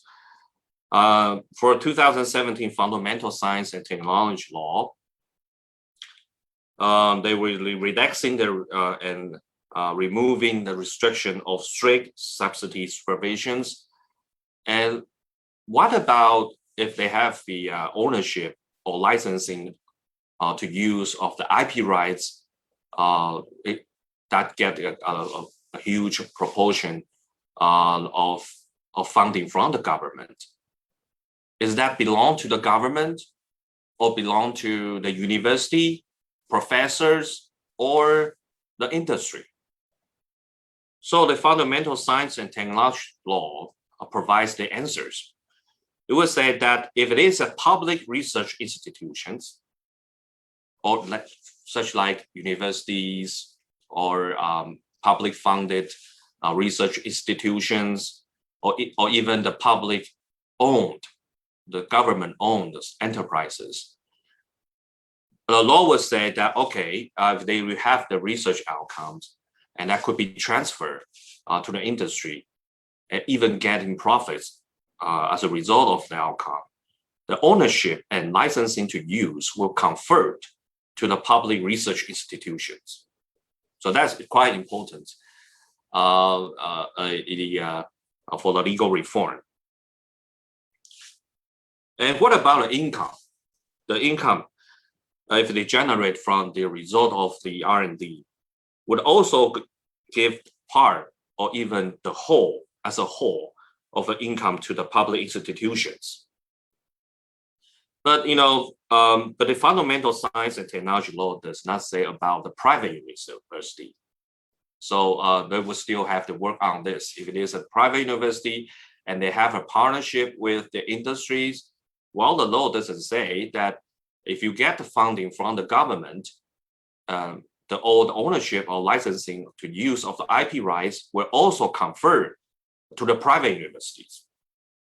So that's the next step that we have to think of.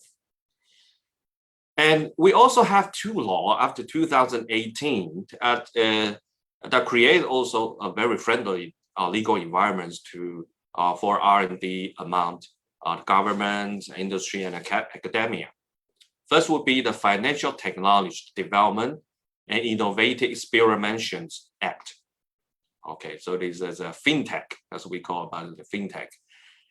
Another would be in the end of 2018, we have another law also promulgated by the MOST, would be Unmanned Vehicles Technology Innovative Experimentation Act. It is the two laws adopts the sandbox concept, which actually the sandbox from fintech, but we also applied it to the unmanned vehicles. So, for example, in the UK, we work with the industries and companies that we probably use our campus because we have a huge campus. We have 82 acres of campus. So we probably use our campus as the experimental sites. So that provides a very friendly legal environments for government to provide funding, and we work with the industries, and then we use campus or our equipments, labs to conduct research on fintech or for the manned vehicles. Okay. So there's also examples that I will give you an example in National Taiwan University. They have established a place called Makerspace. And it's all within the Suinan campus in Taipei. If you have the chance to visit there, what is quite comprehensive and quite organized places for professors to have these courses that connected with the startup incubations and to make a wiser use of this makerspace. So I think that would be a good start up after the legal reforms. So National Taiwan University probably would be the first one to take this step for a wisely use of this legal environment. Okay, so for the Ministry of Education also provide projects. It's also, we call it as a U-Start Innovation Entrepreneurship Plan, and since 2010. So it works so well, even to date, 2021, we get, for the U-Start innovation plans, like, the eligible for college students or alumni graduate within 5 years are eligible to formulate the teams to apply for this U-Start projects. Of course, also for U-Start project is quite competitive, and they have go through intensive expert review process. So only a few will be selected to go to the second round, third round, and then for the approval team, they could be awarded from $25,000 to $100,000 NT dollars funding. It's like a seed money for them. And also the government, the Ministry of Education will provide mentorships. I mean, they will pay for some experienced professors or from the industries to provide a mentorship program. What they do is to refine their ideas and concepts and to make it as more commercializations. So I'll give you the statistics for the U-Start innovation projects. From 2010 to date, there will be 770 innovative companies being established thanks for the U-Start innovation subsidies. The survival rate is quite high, it's over 51%. Even today, we have 350 companies still in working. And they also attract investment from the private sectors. The accumulated investment from this private sector has been raised about 1.7 billion NT dollars. Okay, so for this U-Start, so they got this not that much, So up to $100,000 for the seed money, but they can also attract funding from the private sectors from outside the ring. So actually, it's quite work well. And then I would talk about what the recent project led by the government. The most has initiated a project called the Future Intelligence Commercialization Plan since 2017. And the government invited experienced mentors, mostly from the Silicon Valley, to provide training and consulting assistance for the selected 27 academy research teams, mostly from our top universities. The teams encompasses AI application to medicine industry, the 5G technology, IT technology, and the organic composite film technology research team. So there's actually have to meet the government's 5+2 research field. Okay, so it's pretty much like a top-down process. That is, the government set up a midterm to long-term innovative technology fields, and then they finalize plan, and they will initiate some funding research projects, such like the Alliance of Academic Industries and Academic. And now we have this the Future IC projects. This is for funding provisions. But actually, it is a little more like a top-down process that with the government played a role for setting up the agenda and providing funding. Okay. And for this, from university perspective, I'll give you an example from National Cheng Kung University. The National Cheng Kung University in Tainan is quite close to Kaohsiung. It's also one of the top universities, and university is quite noted for the industry and academic cooperation partnerships. And they start up this project called NCKU SVAA. It's a Silicon Valley Alumni Angel Incubation Program. But there are many prestigious alumni graduated from Cheng Kung University, and they start their business in Silicon Valley. It's quite successful. So they built up the Alumni Angels associations. The program has been operated since 2014 by recruiting the Cheng Kung University's innovative teams.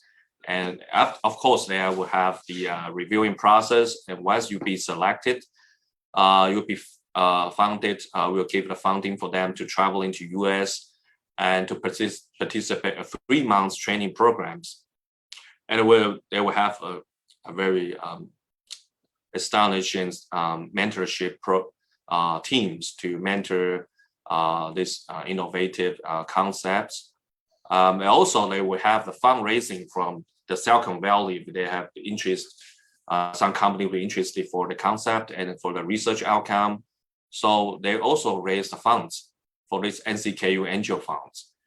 And okay, so I have a link, but click the link. Yeah. Is that possible to click it? 不能分享哦。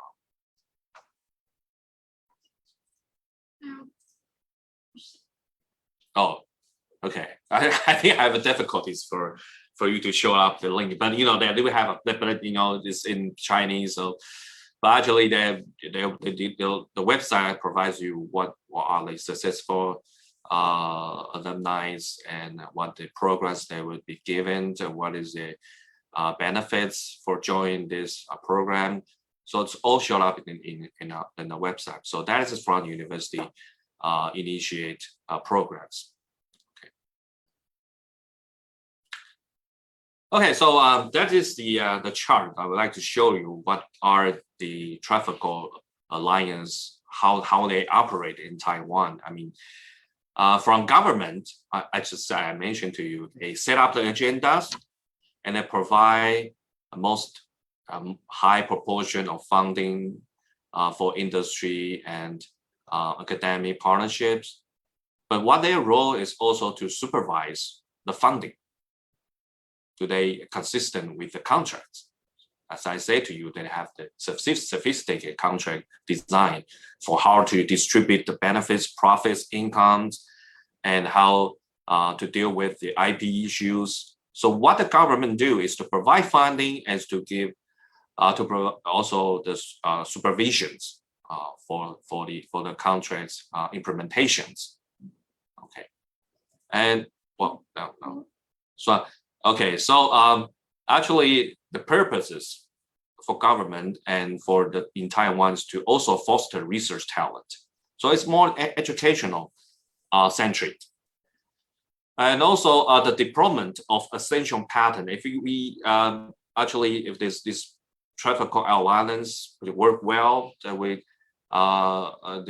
because the government has already given the agendas, so we know what are the advantage of Taiwanese technology and industry. So why it is so important for IP rights? Because we know what are the key or essential patterns to be, to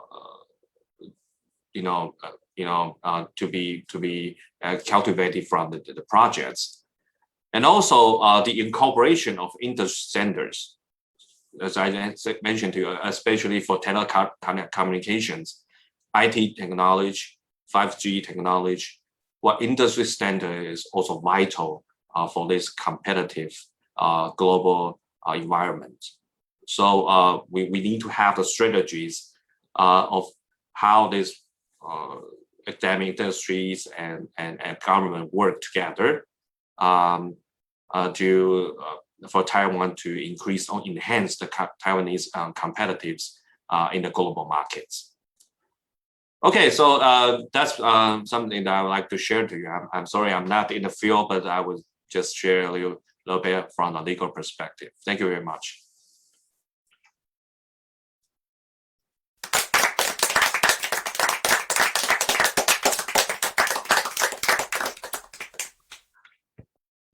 Thank you very much, Dr. Sheng Hao of the National University of Kaohsiung.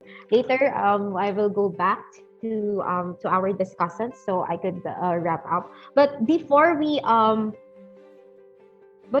formally part ways, we still have two topics that will dwell on the Philippine experience this time.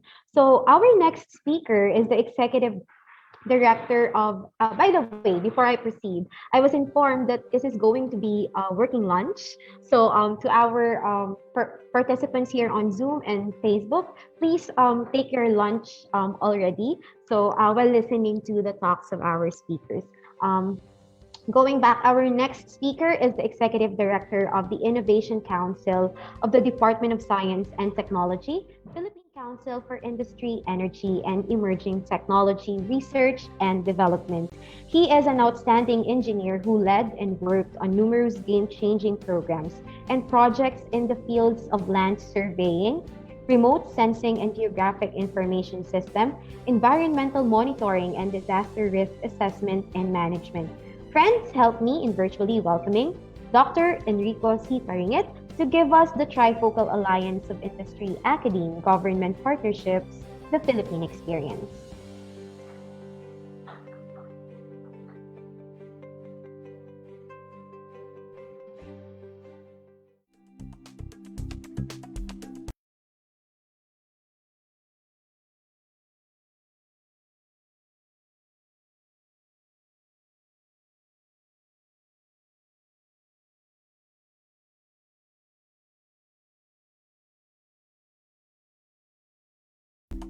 Good morning to everyone. First of all, allow me to greet our hosts, key speakers, and distinguished guests this morning.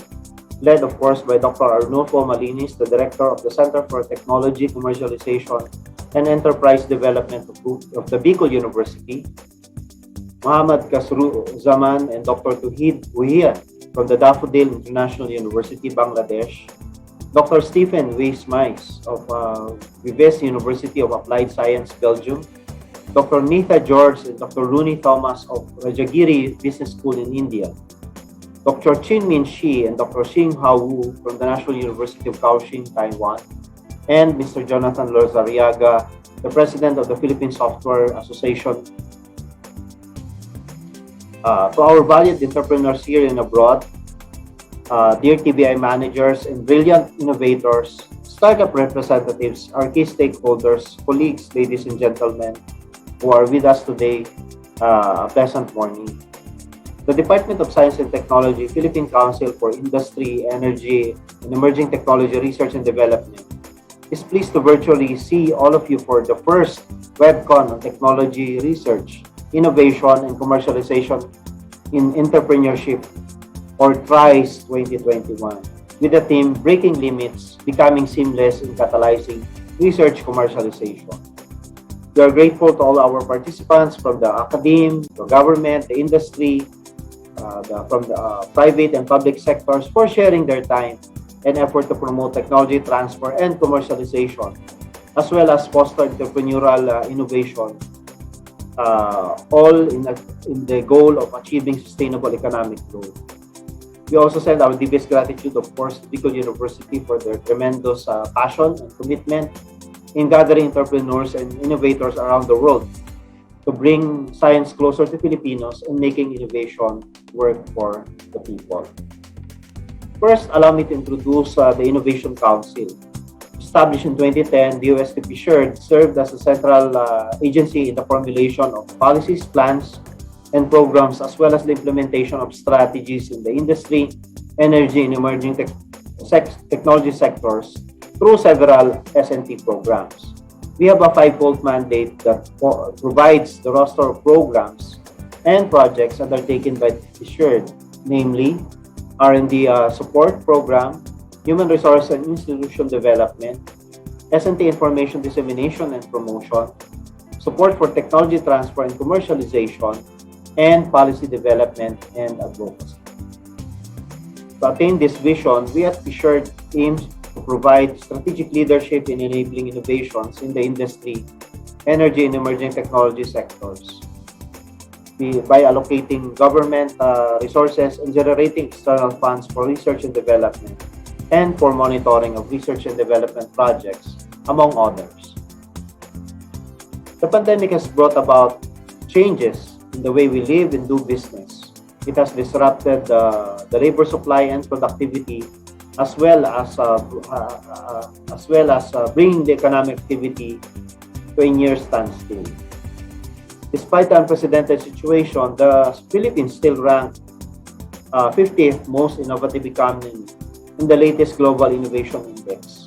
It performed above average in the pillars of business sophistication and knowledge, ranking 11 among the 17 economies in Southeast Asia, East Asia, and Oceania. But we need more innovators, creators, and problem solvers who can put the research breakthrough into viable products and services so we can all overcome this crisis and other threats. It is in this light that we in the Council supported several S&T programs and initiatives to bring more innovative solutions to the market and thrive in the new normal. The DOST is taking this tripartite approach in fostering the innovation ecosystems in line with the science and technology policies and strategies, which is jointly crafted by key stakeholders, the government, the research and development institutions, mainly composed, of course, by academic institutions, and the industry.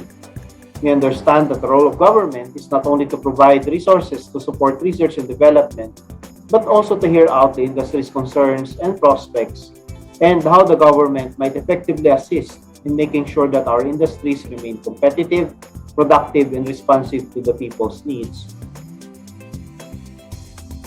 So, over the past 11 years, the USTP funded 2,546 projects across the country, and this amounted to about 17 billion worth of funds. Of these projects, we provided support to technology transfer programs and projects amounting to 914 million, giving life to 326 projects. The Council recognizes that technology transfer plays a vital role in bringing technological solutions to the market.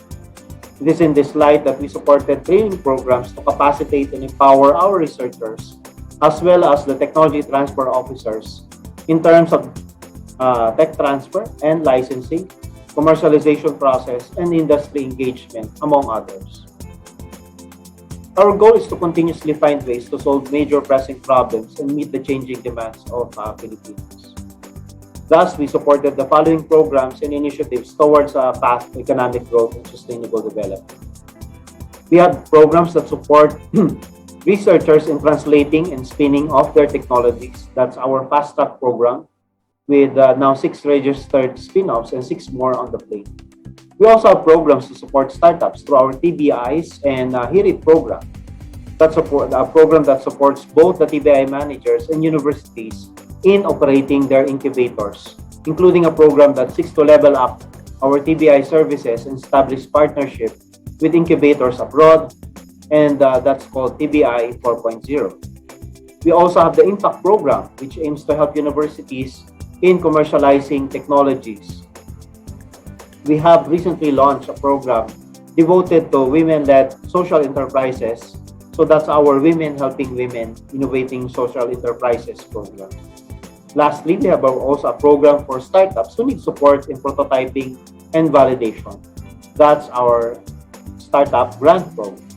In fact, the DOST fully supports the implementation of the Innovative Startup Act, or the Republic Act 11337, that underpins the creation of the Philippine Startup Development Program to aid the promising startups and startup enablers so that they can overcome R&D roadblocks, strengthen their intellectual property, establish initial market traction, refine their business model by providing them with the benefits and incentives like travel grants, access to startup venture fund, exchange programs, training workshops, among others.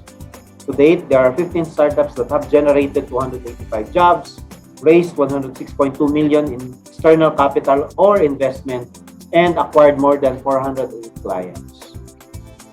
As germination paths of startups, the technology business incubators received over 300 million from DOST to create and nurture our local enterprises, generate more jobs, as well as to continue to promote public-private partnerships, leading to regional and national economic growth.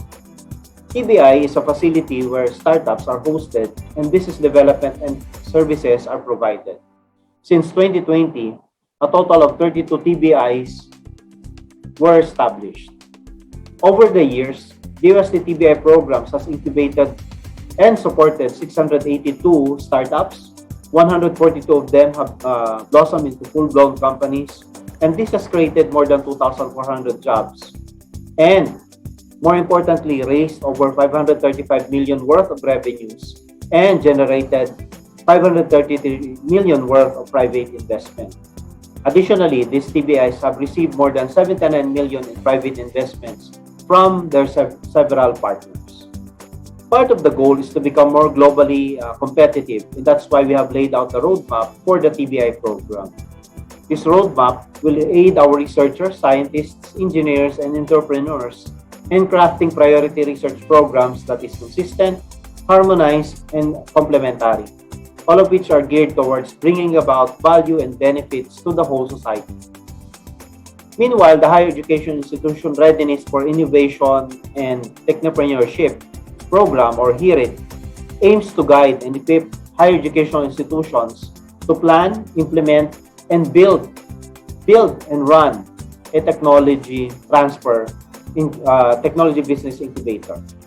Since 2017, there are 17 out of 20 universities that are nearing their second year of project implementation, with 11 out of them having formally launched their TBI facilities and services to neighboring communities. In the next 3 years, DOST will be, through this HIRIT program, can support additional startups that will produce more full-blown startup companies that will lead to more jobs, bigger investments, and of course, higher revenues. DOST through PSHIRT also established the IP Management Program for academic institutions commercializing technologies, or the Impact Program. This is to increase the utilization and commercialization of university-based researches by means of providing support for the establishment and upgrade of the university's protection and transfer policies and processes. To date, there are 29 universities and one DOST R&D institute under its support, focused on audit, protection, promotion, and commercialization of Fisher-funded or DOST-supported technologies. Fast Track stands for Funding Assistance for Spin-offs and Translation of Research in Advising Commercialization, or Fast Track. The aim of Fast Track is to bridge the gap between R&D and commercialization of DOST Fisher-funded technologies. It intends to quickly bring research outputs into the market or simulate the operations of a startup company through a spin-off project that would last for a year. Since 2018, the program has supported a total of 6 spin-off projects. We already have 4 that have finalized licensing agreements with their respective universities, and we're already able to register their spin-off companies with the Securities and Exchange Commission. In just a year, the first batch of Fast Track grantees secured 36 client contracts, deployed more than 193 units or services, and generated over 36.5 million worth of revenues. Empowering all women entrepreneurs, DOST Fisher has a call for proposals under the Women Helping Women Innovating Social Enterprises, or the WHWISE program. This is a public-private partnership initiative that brings together government agencies and private organizations to seek out and prepare women-led social enterprises for growth, scalability, and subsequent venture capital funding. The program also offers a suite of services including early-stage funding, training, skills development, mentorship, and business incubation to engage, enable, and empower women from rural communities to be part of the global community. The call for proposals will end on July 15, 2021. Besides these initiatives, DOST also invested almost $1 billion pesos in terms of research and development on the generation of geographic and climatic data. And in order to roll out commercial applications to utilize this data to their full extent, we support the INES program, or the Innovation to Incubation for New and Emerging Space Technologies program. Like the Innovation Labs concept in India and Singapore, this program intends to increase interest from research teams and scientists to commercialize or establish startups based on this geoclimatic data. So it will give priority to startups who can develop commercial applications for these data sets, and our support will extend to prototyping, proof of concept studies, validation, and testing with potential clients. The start of the applications for this program will end soon.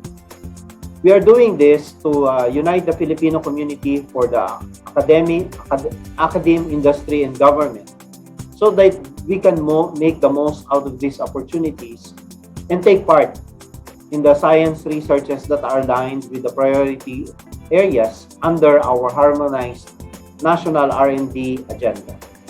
As your leading partner in enabling innovations, we at DOST Fisher will take much more aggressive stance on technology transfer and commercialization to spur economic growth and sustainable development. We will constantly expand our local and international ties to boost our capability building and nurture our tech innovators, entrepreneurs, and startups from conception to commercialization. Likewise, we will continuously support more novel ideas that will generate more policies, strategies, and technologies for the optimum benefit of all Filipinos. Truly, the role of this tripartite approach in developing entrepreneurs cannot be understated. Educational institutions must play a role in keeping innovations alive and thriving through research and development.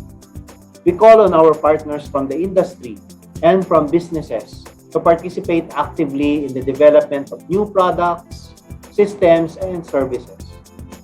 You have also seen how our programs in government particularly here at the UST, have been fine-tuned to cater to the needs of the innovation ecosystem as it evolves. We strongly believe that our concerted efforts can bring us closer to resolving important and pressing issues of our society. With that, I'd like to bid this WebCon huge success, and I look forward to learning more about the outcomes of this event. Maraming salamat po and good morning once again.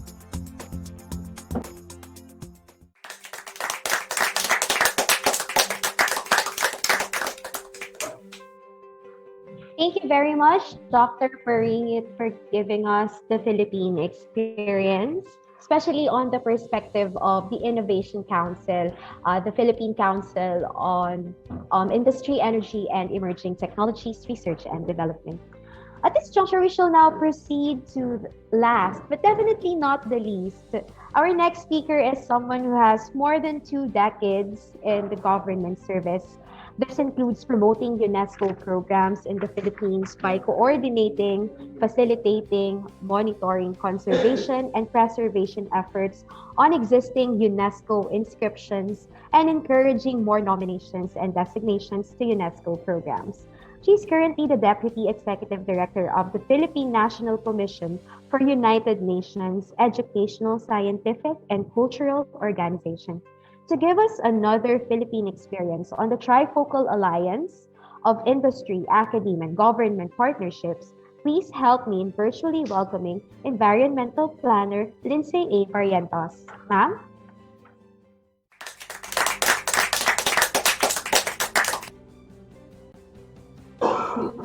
Good afternoon, ma'am. I would like to share my screen now. So I am happy to share with you about one of the innovative programs supported by the Philippine National Commission for UNESCO, with the first pilot roll out in Bicol University in the province of Albay. The program is much more important than ever as we face uncertainties of jobs in the post-pandemic. UNESCO supports efforts of education and training in developing the future drivers of innovation in a constantly changing skills ecosystem characterized by paradigm shifts in the economic and societal landscape. So here is my outline to highlight the program, its milestones, challenges, and opportunities. So the Student Training for Entrepreneurial Promotion, or STEP, offers a great opportunity for young people to explore alternative learning opportunities that can help them in choosing their career pathways while completing their academic degrees. So hindi pa sila gumagraduate, they're already gaining the experience. We strongly support the implementation of STEP for its potential to help fulfill the Sustainable Development Goals, or SDG targets of Philippines, which is interconnected and are anchored on robust education and training provisions. STEP also has the potential to cultivate grassroots approach for addressing unemployment, one of the pressing issues in the country. Entrepreneurship training interventions such as STEP could be used to leverage bottom-up strategy to increase the number of entrepreneurs in the country with capacity to innovate and contribute to reach the SDG aspirations. As an initiative with an end goal to develop competence in entrepreneurial ventures of young people, STEP embodies not only collaboration, but a kind of innovation in education in terms of multi-stakeholder partnership with the important players in the skills ecosystem, the academe, the government, and of course, the industry. The PH NACOM, given its facilitative and liaison roles in cascading the UNESCO programs in the country and advancing the causes of the Philippines as a member state to UNESCO, maintains good networks and partnerships that also create opportunities for collaboration. In the case of STEP, it stemmed from the good working relationship between two NATCOMs that support sustainable development and entrepreneurial promotion: the German Commission for UNESCO and PH NATCOM for UNESCO. STEP is being implemented in South Africa, Latin America, and the Philippines. These projects were mostly financed by the BASF Foundation. BASF is a significant global job creator in areas covering chemicals, materials, industrial solutions, surface technologies, nutrition and care, and agricultural solutions. Anchored in sustainability framework, its foundation, the BASF Stiftung, is committed to the promotion of international projects that contribute to long-term improvement in the living conditions of disadvantaged people, especially children and the youth. With the success of the STEP program overseas, the Philippine National Commission for UNESCO has reached out to interested parties for the implementation of STEP in the Philippines, and it was a call that was answered by Bicol University. STEP Philippines is primarily funded by the BASF Stiftung as a collaborative initiative between the German National Commission for UNESCO, Leuphana University of Lundberg, Bicol University, and the PH-NATCOM for UNESCO in coordination and with recognition of the existing programs of trifocal education agencies, namely the Department of Education, the Commission on Higher Education, and TESDA, or the Technical Education Skills Development Authority. The STEP program covers module development, ensuring that it is contextualized in Philippine setting, teacher and student training, research, incubation, job creation, and eventually mainstreaming in the country's education framework, curricula, and programs. Supported by a strategic alliance, STEP's content is based on research on entrepreneurial success factors. STEP is action-oriented. Trainees start their own businesses and are learning by doing. STEP students form teams of 3, given seed money of 5,000 pesos, and engage in the startup process of a real micro business during the training. They proceed through the entire entrepreneurial process from preparing to launching and managing a real business. STEP content is adapted to the local context by members of the local institution. The training sessions are conducted by faculty of Bicol University who received train-the-trainer workshops with Leuphana University of Lundberg from Germany to become certified STEP trainers. For sustainability of the project, within 3 years, partner institutions are prepared to organize and implement STEP, secure the financial resources to sustain STEP, and institutionalize STEP as part of their academic program. So it's all part of the training. And there are more than 4,000 students trained in various countries in Africa, Asia, and Latin America. But for Asia, it is still just in the Philippines, pioneered in the Philippines through Bicol University, which already trained more than 1,000 students to date. The ambitious long-term goal of STEP is to integrate the training content into the institutional plan of the university after a joint implementation period of 3 years. In the case of our pioneering implementer of STEP in the Philippines, the Bicol University, they did it even a lot earlier. And we hope to replicate the experience in other universities or institutions.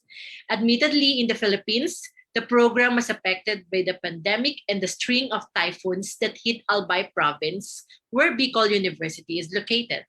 Nevertheless, virtual sessions are being explored, as well as possible capacity building sessions that will involve other institutions that also engage in entrepreneurship, like the DOST and TTI. Sharing the learnings from one of the students who learned to identify the risk of running a business, among others, they said that they learned to identify every necessary factor in running a business, including its risk before and after the product marketing. And of course, they recognized that even at a young age, the entrepreneurial mindset could be imbibed, or the passion could already be there. Based on the evaluation conducted after the trainings, which was conducted by the trainers or faculty from Bicol University in cooperation with Lundberg University, Leuphana University in Lundberg, the evaluation conducted showed that there was substantial effect for the training group. So there's a control group, and this implied that the Philippine STEP training was effective in changing the training group in terms of entrepreneurial goal intentions, action planning, entrepreneurial self-efficacy, and business identification opportunities compared to the control group. The research has resulted to an 18% startup rate, which is higher than the national startup rate of 6%. It also stemmed to 200% increase in startup rate since the inception of the program. So as you can see, students engage in different kinds of businesses, ranging from food production to retailing to t-shirt printing.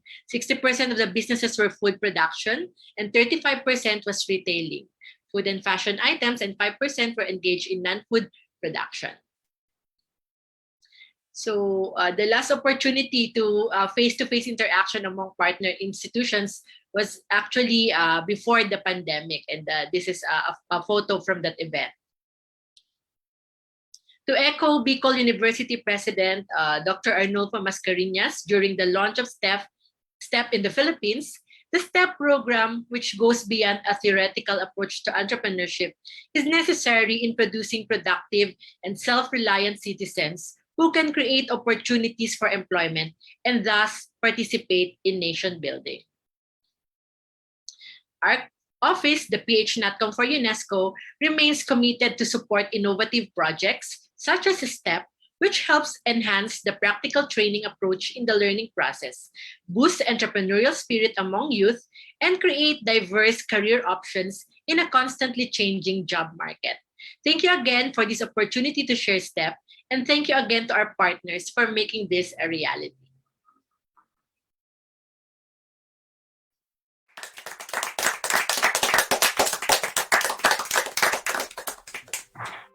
Thank you very much, Ma'am Lindsay, for giving us an overview. Another Philippine experience, but this time on mainstreaming entrepreneurship in the curriculum, specifically in Bicol University.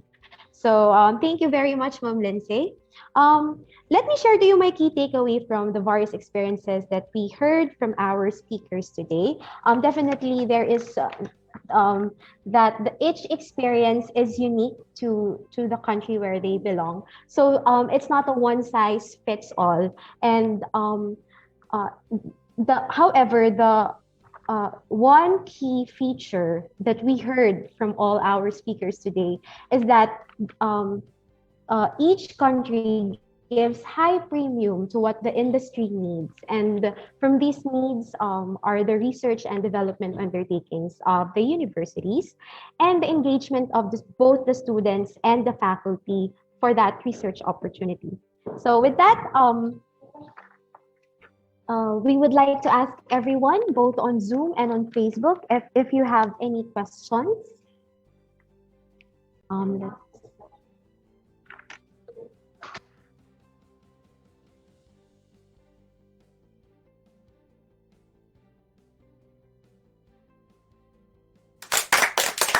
We have one question here from one of our participants.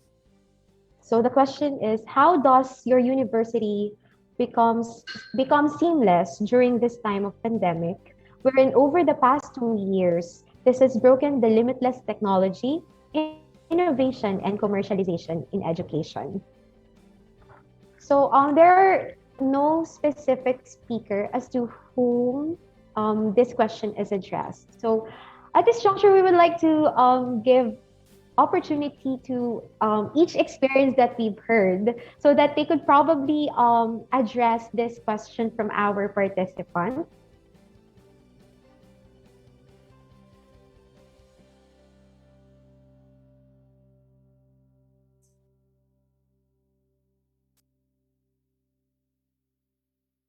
All right. So this question was addressed for Dr. Thomas from the Rajagiri Business School in India.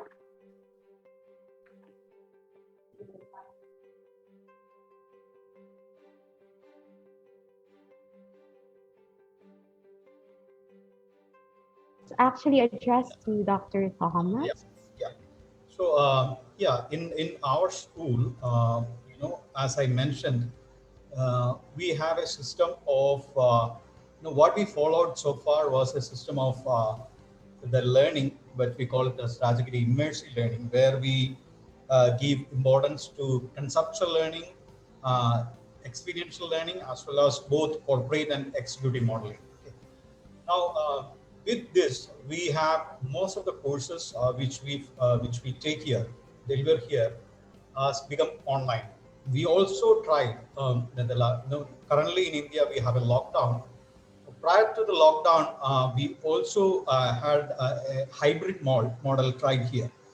Okay, so where we have in-person students coming and attending lectures, and then we have students joining online as well.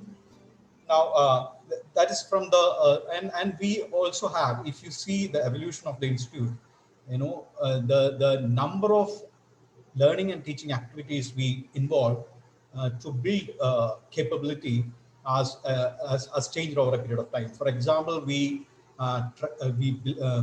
relied mostly on classroom lecture. Now that has changed to simulations, to board games, to diverse, and this can create skills like problem solving, and it can increase the communication skills. It can give students a global perspective, etc. Like so. In terms of innovation, I already mentioned that we have 6 startups which came directly as a part of entrepreneurship. We have an incubation center here. We call it as Lake Cocoon, and as a part of the incubation, we have 6 startups from the institute, mostly driven by technology. And the question is about COVID-19. Yes, we are trying to adapt to the situation of the challenges posed by COVID-19, and yeah, in these ways, we're basically adopting a teaching and learning methodology, which helps both ways, a blended learning method, as well as in terms of entrepreneurship. We promote it through collaboration with the industry.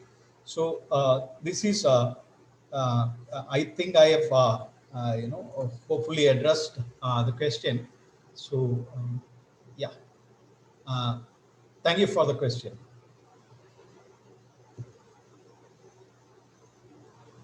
Thank you very much, Dr. Thomas. And we would like to thank our participants for actively listening to our speakers and raising the questions that they want to be addressed. All right, so that formally wraps up the keynote speeches for the TRICE 2021. But don't leave just yet, because we would like to invite everyone to please turn on your cameras once again for the photo op. But before we start with the photo op, please do accept the invitation as panelists, so you can finally turn on your cameras and smile for the photo opportunity.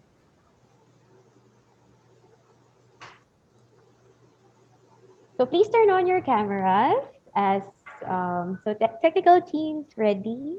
And please hold that smile as we have a number of slides because of the number of participants present here today. All right, so all right, smile.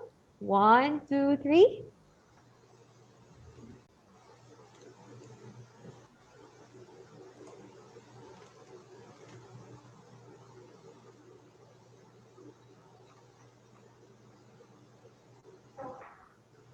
All right, so we will go back to the photo opportunity in a while, because most of the participants haven't been promoted as panelists yet. But while we are waiting for the rest, we shall now proceed first with the awarding of the plaque of commendation to our panel of discussants. So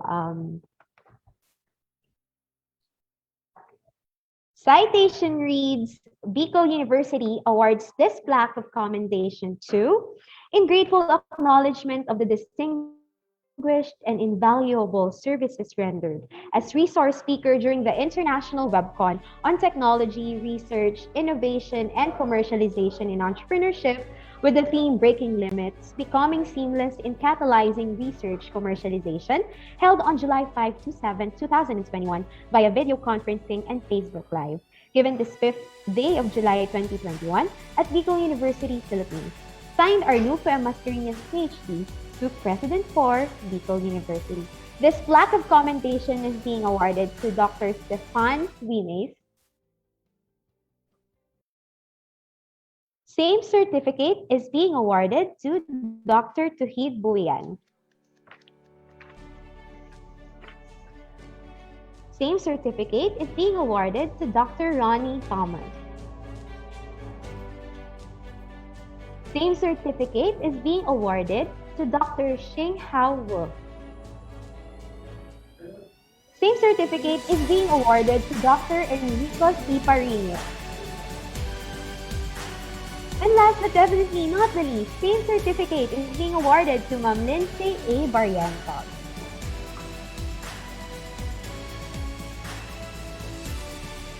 All right, so I guess we can now proceed with another photo opportunity. All right. So please turn on your camera and hold that smile so that everyone can be included. All right.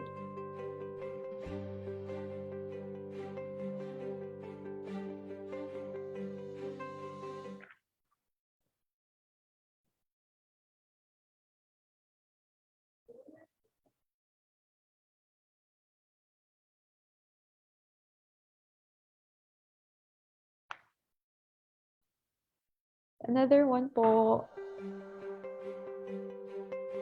Keep on smiling.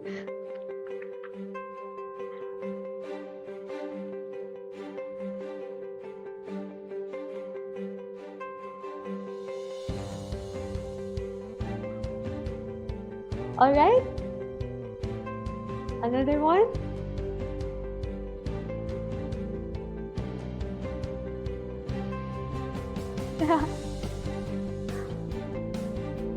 Oh my God, we have a lot of participants.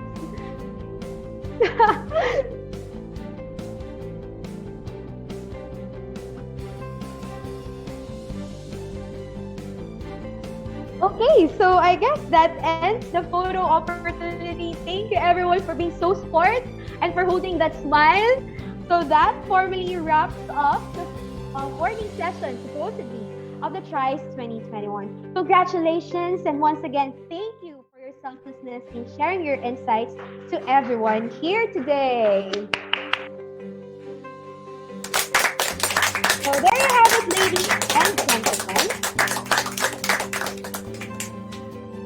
So there you have it, ladies and gentlemen. Please do not forget to fill up the evaluation for the first day of our TRICE 2021 so that you will be able to receive your e-certificate. So that formally wraps up the morning session. At this juncture, we are finally declaring a short break, a 30-minute break before we formally proceed to the afternoon session, the first breakout session. So we are expecting you at about 1:40 p.m. Philippine Standard Time. See you this afternoon, and thank you for tuning in. And may you all have a hearty meal.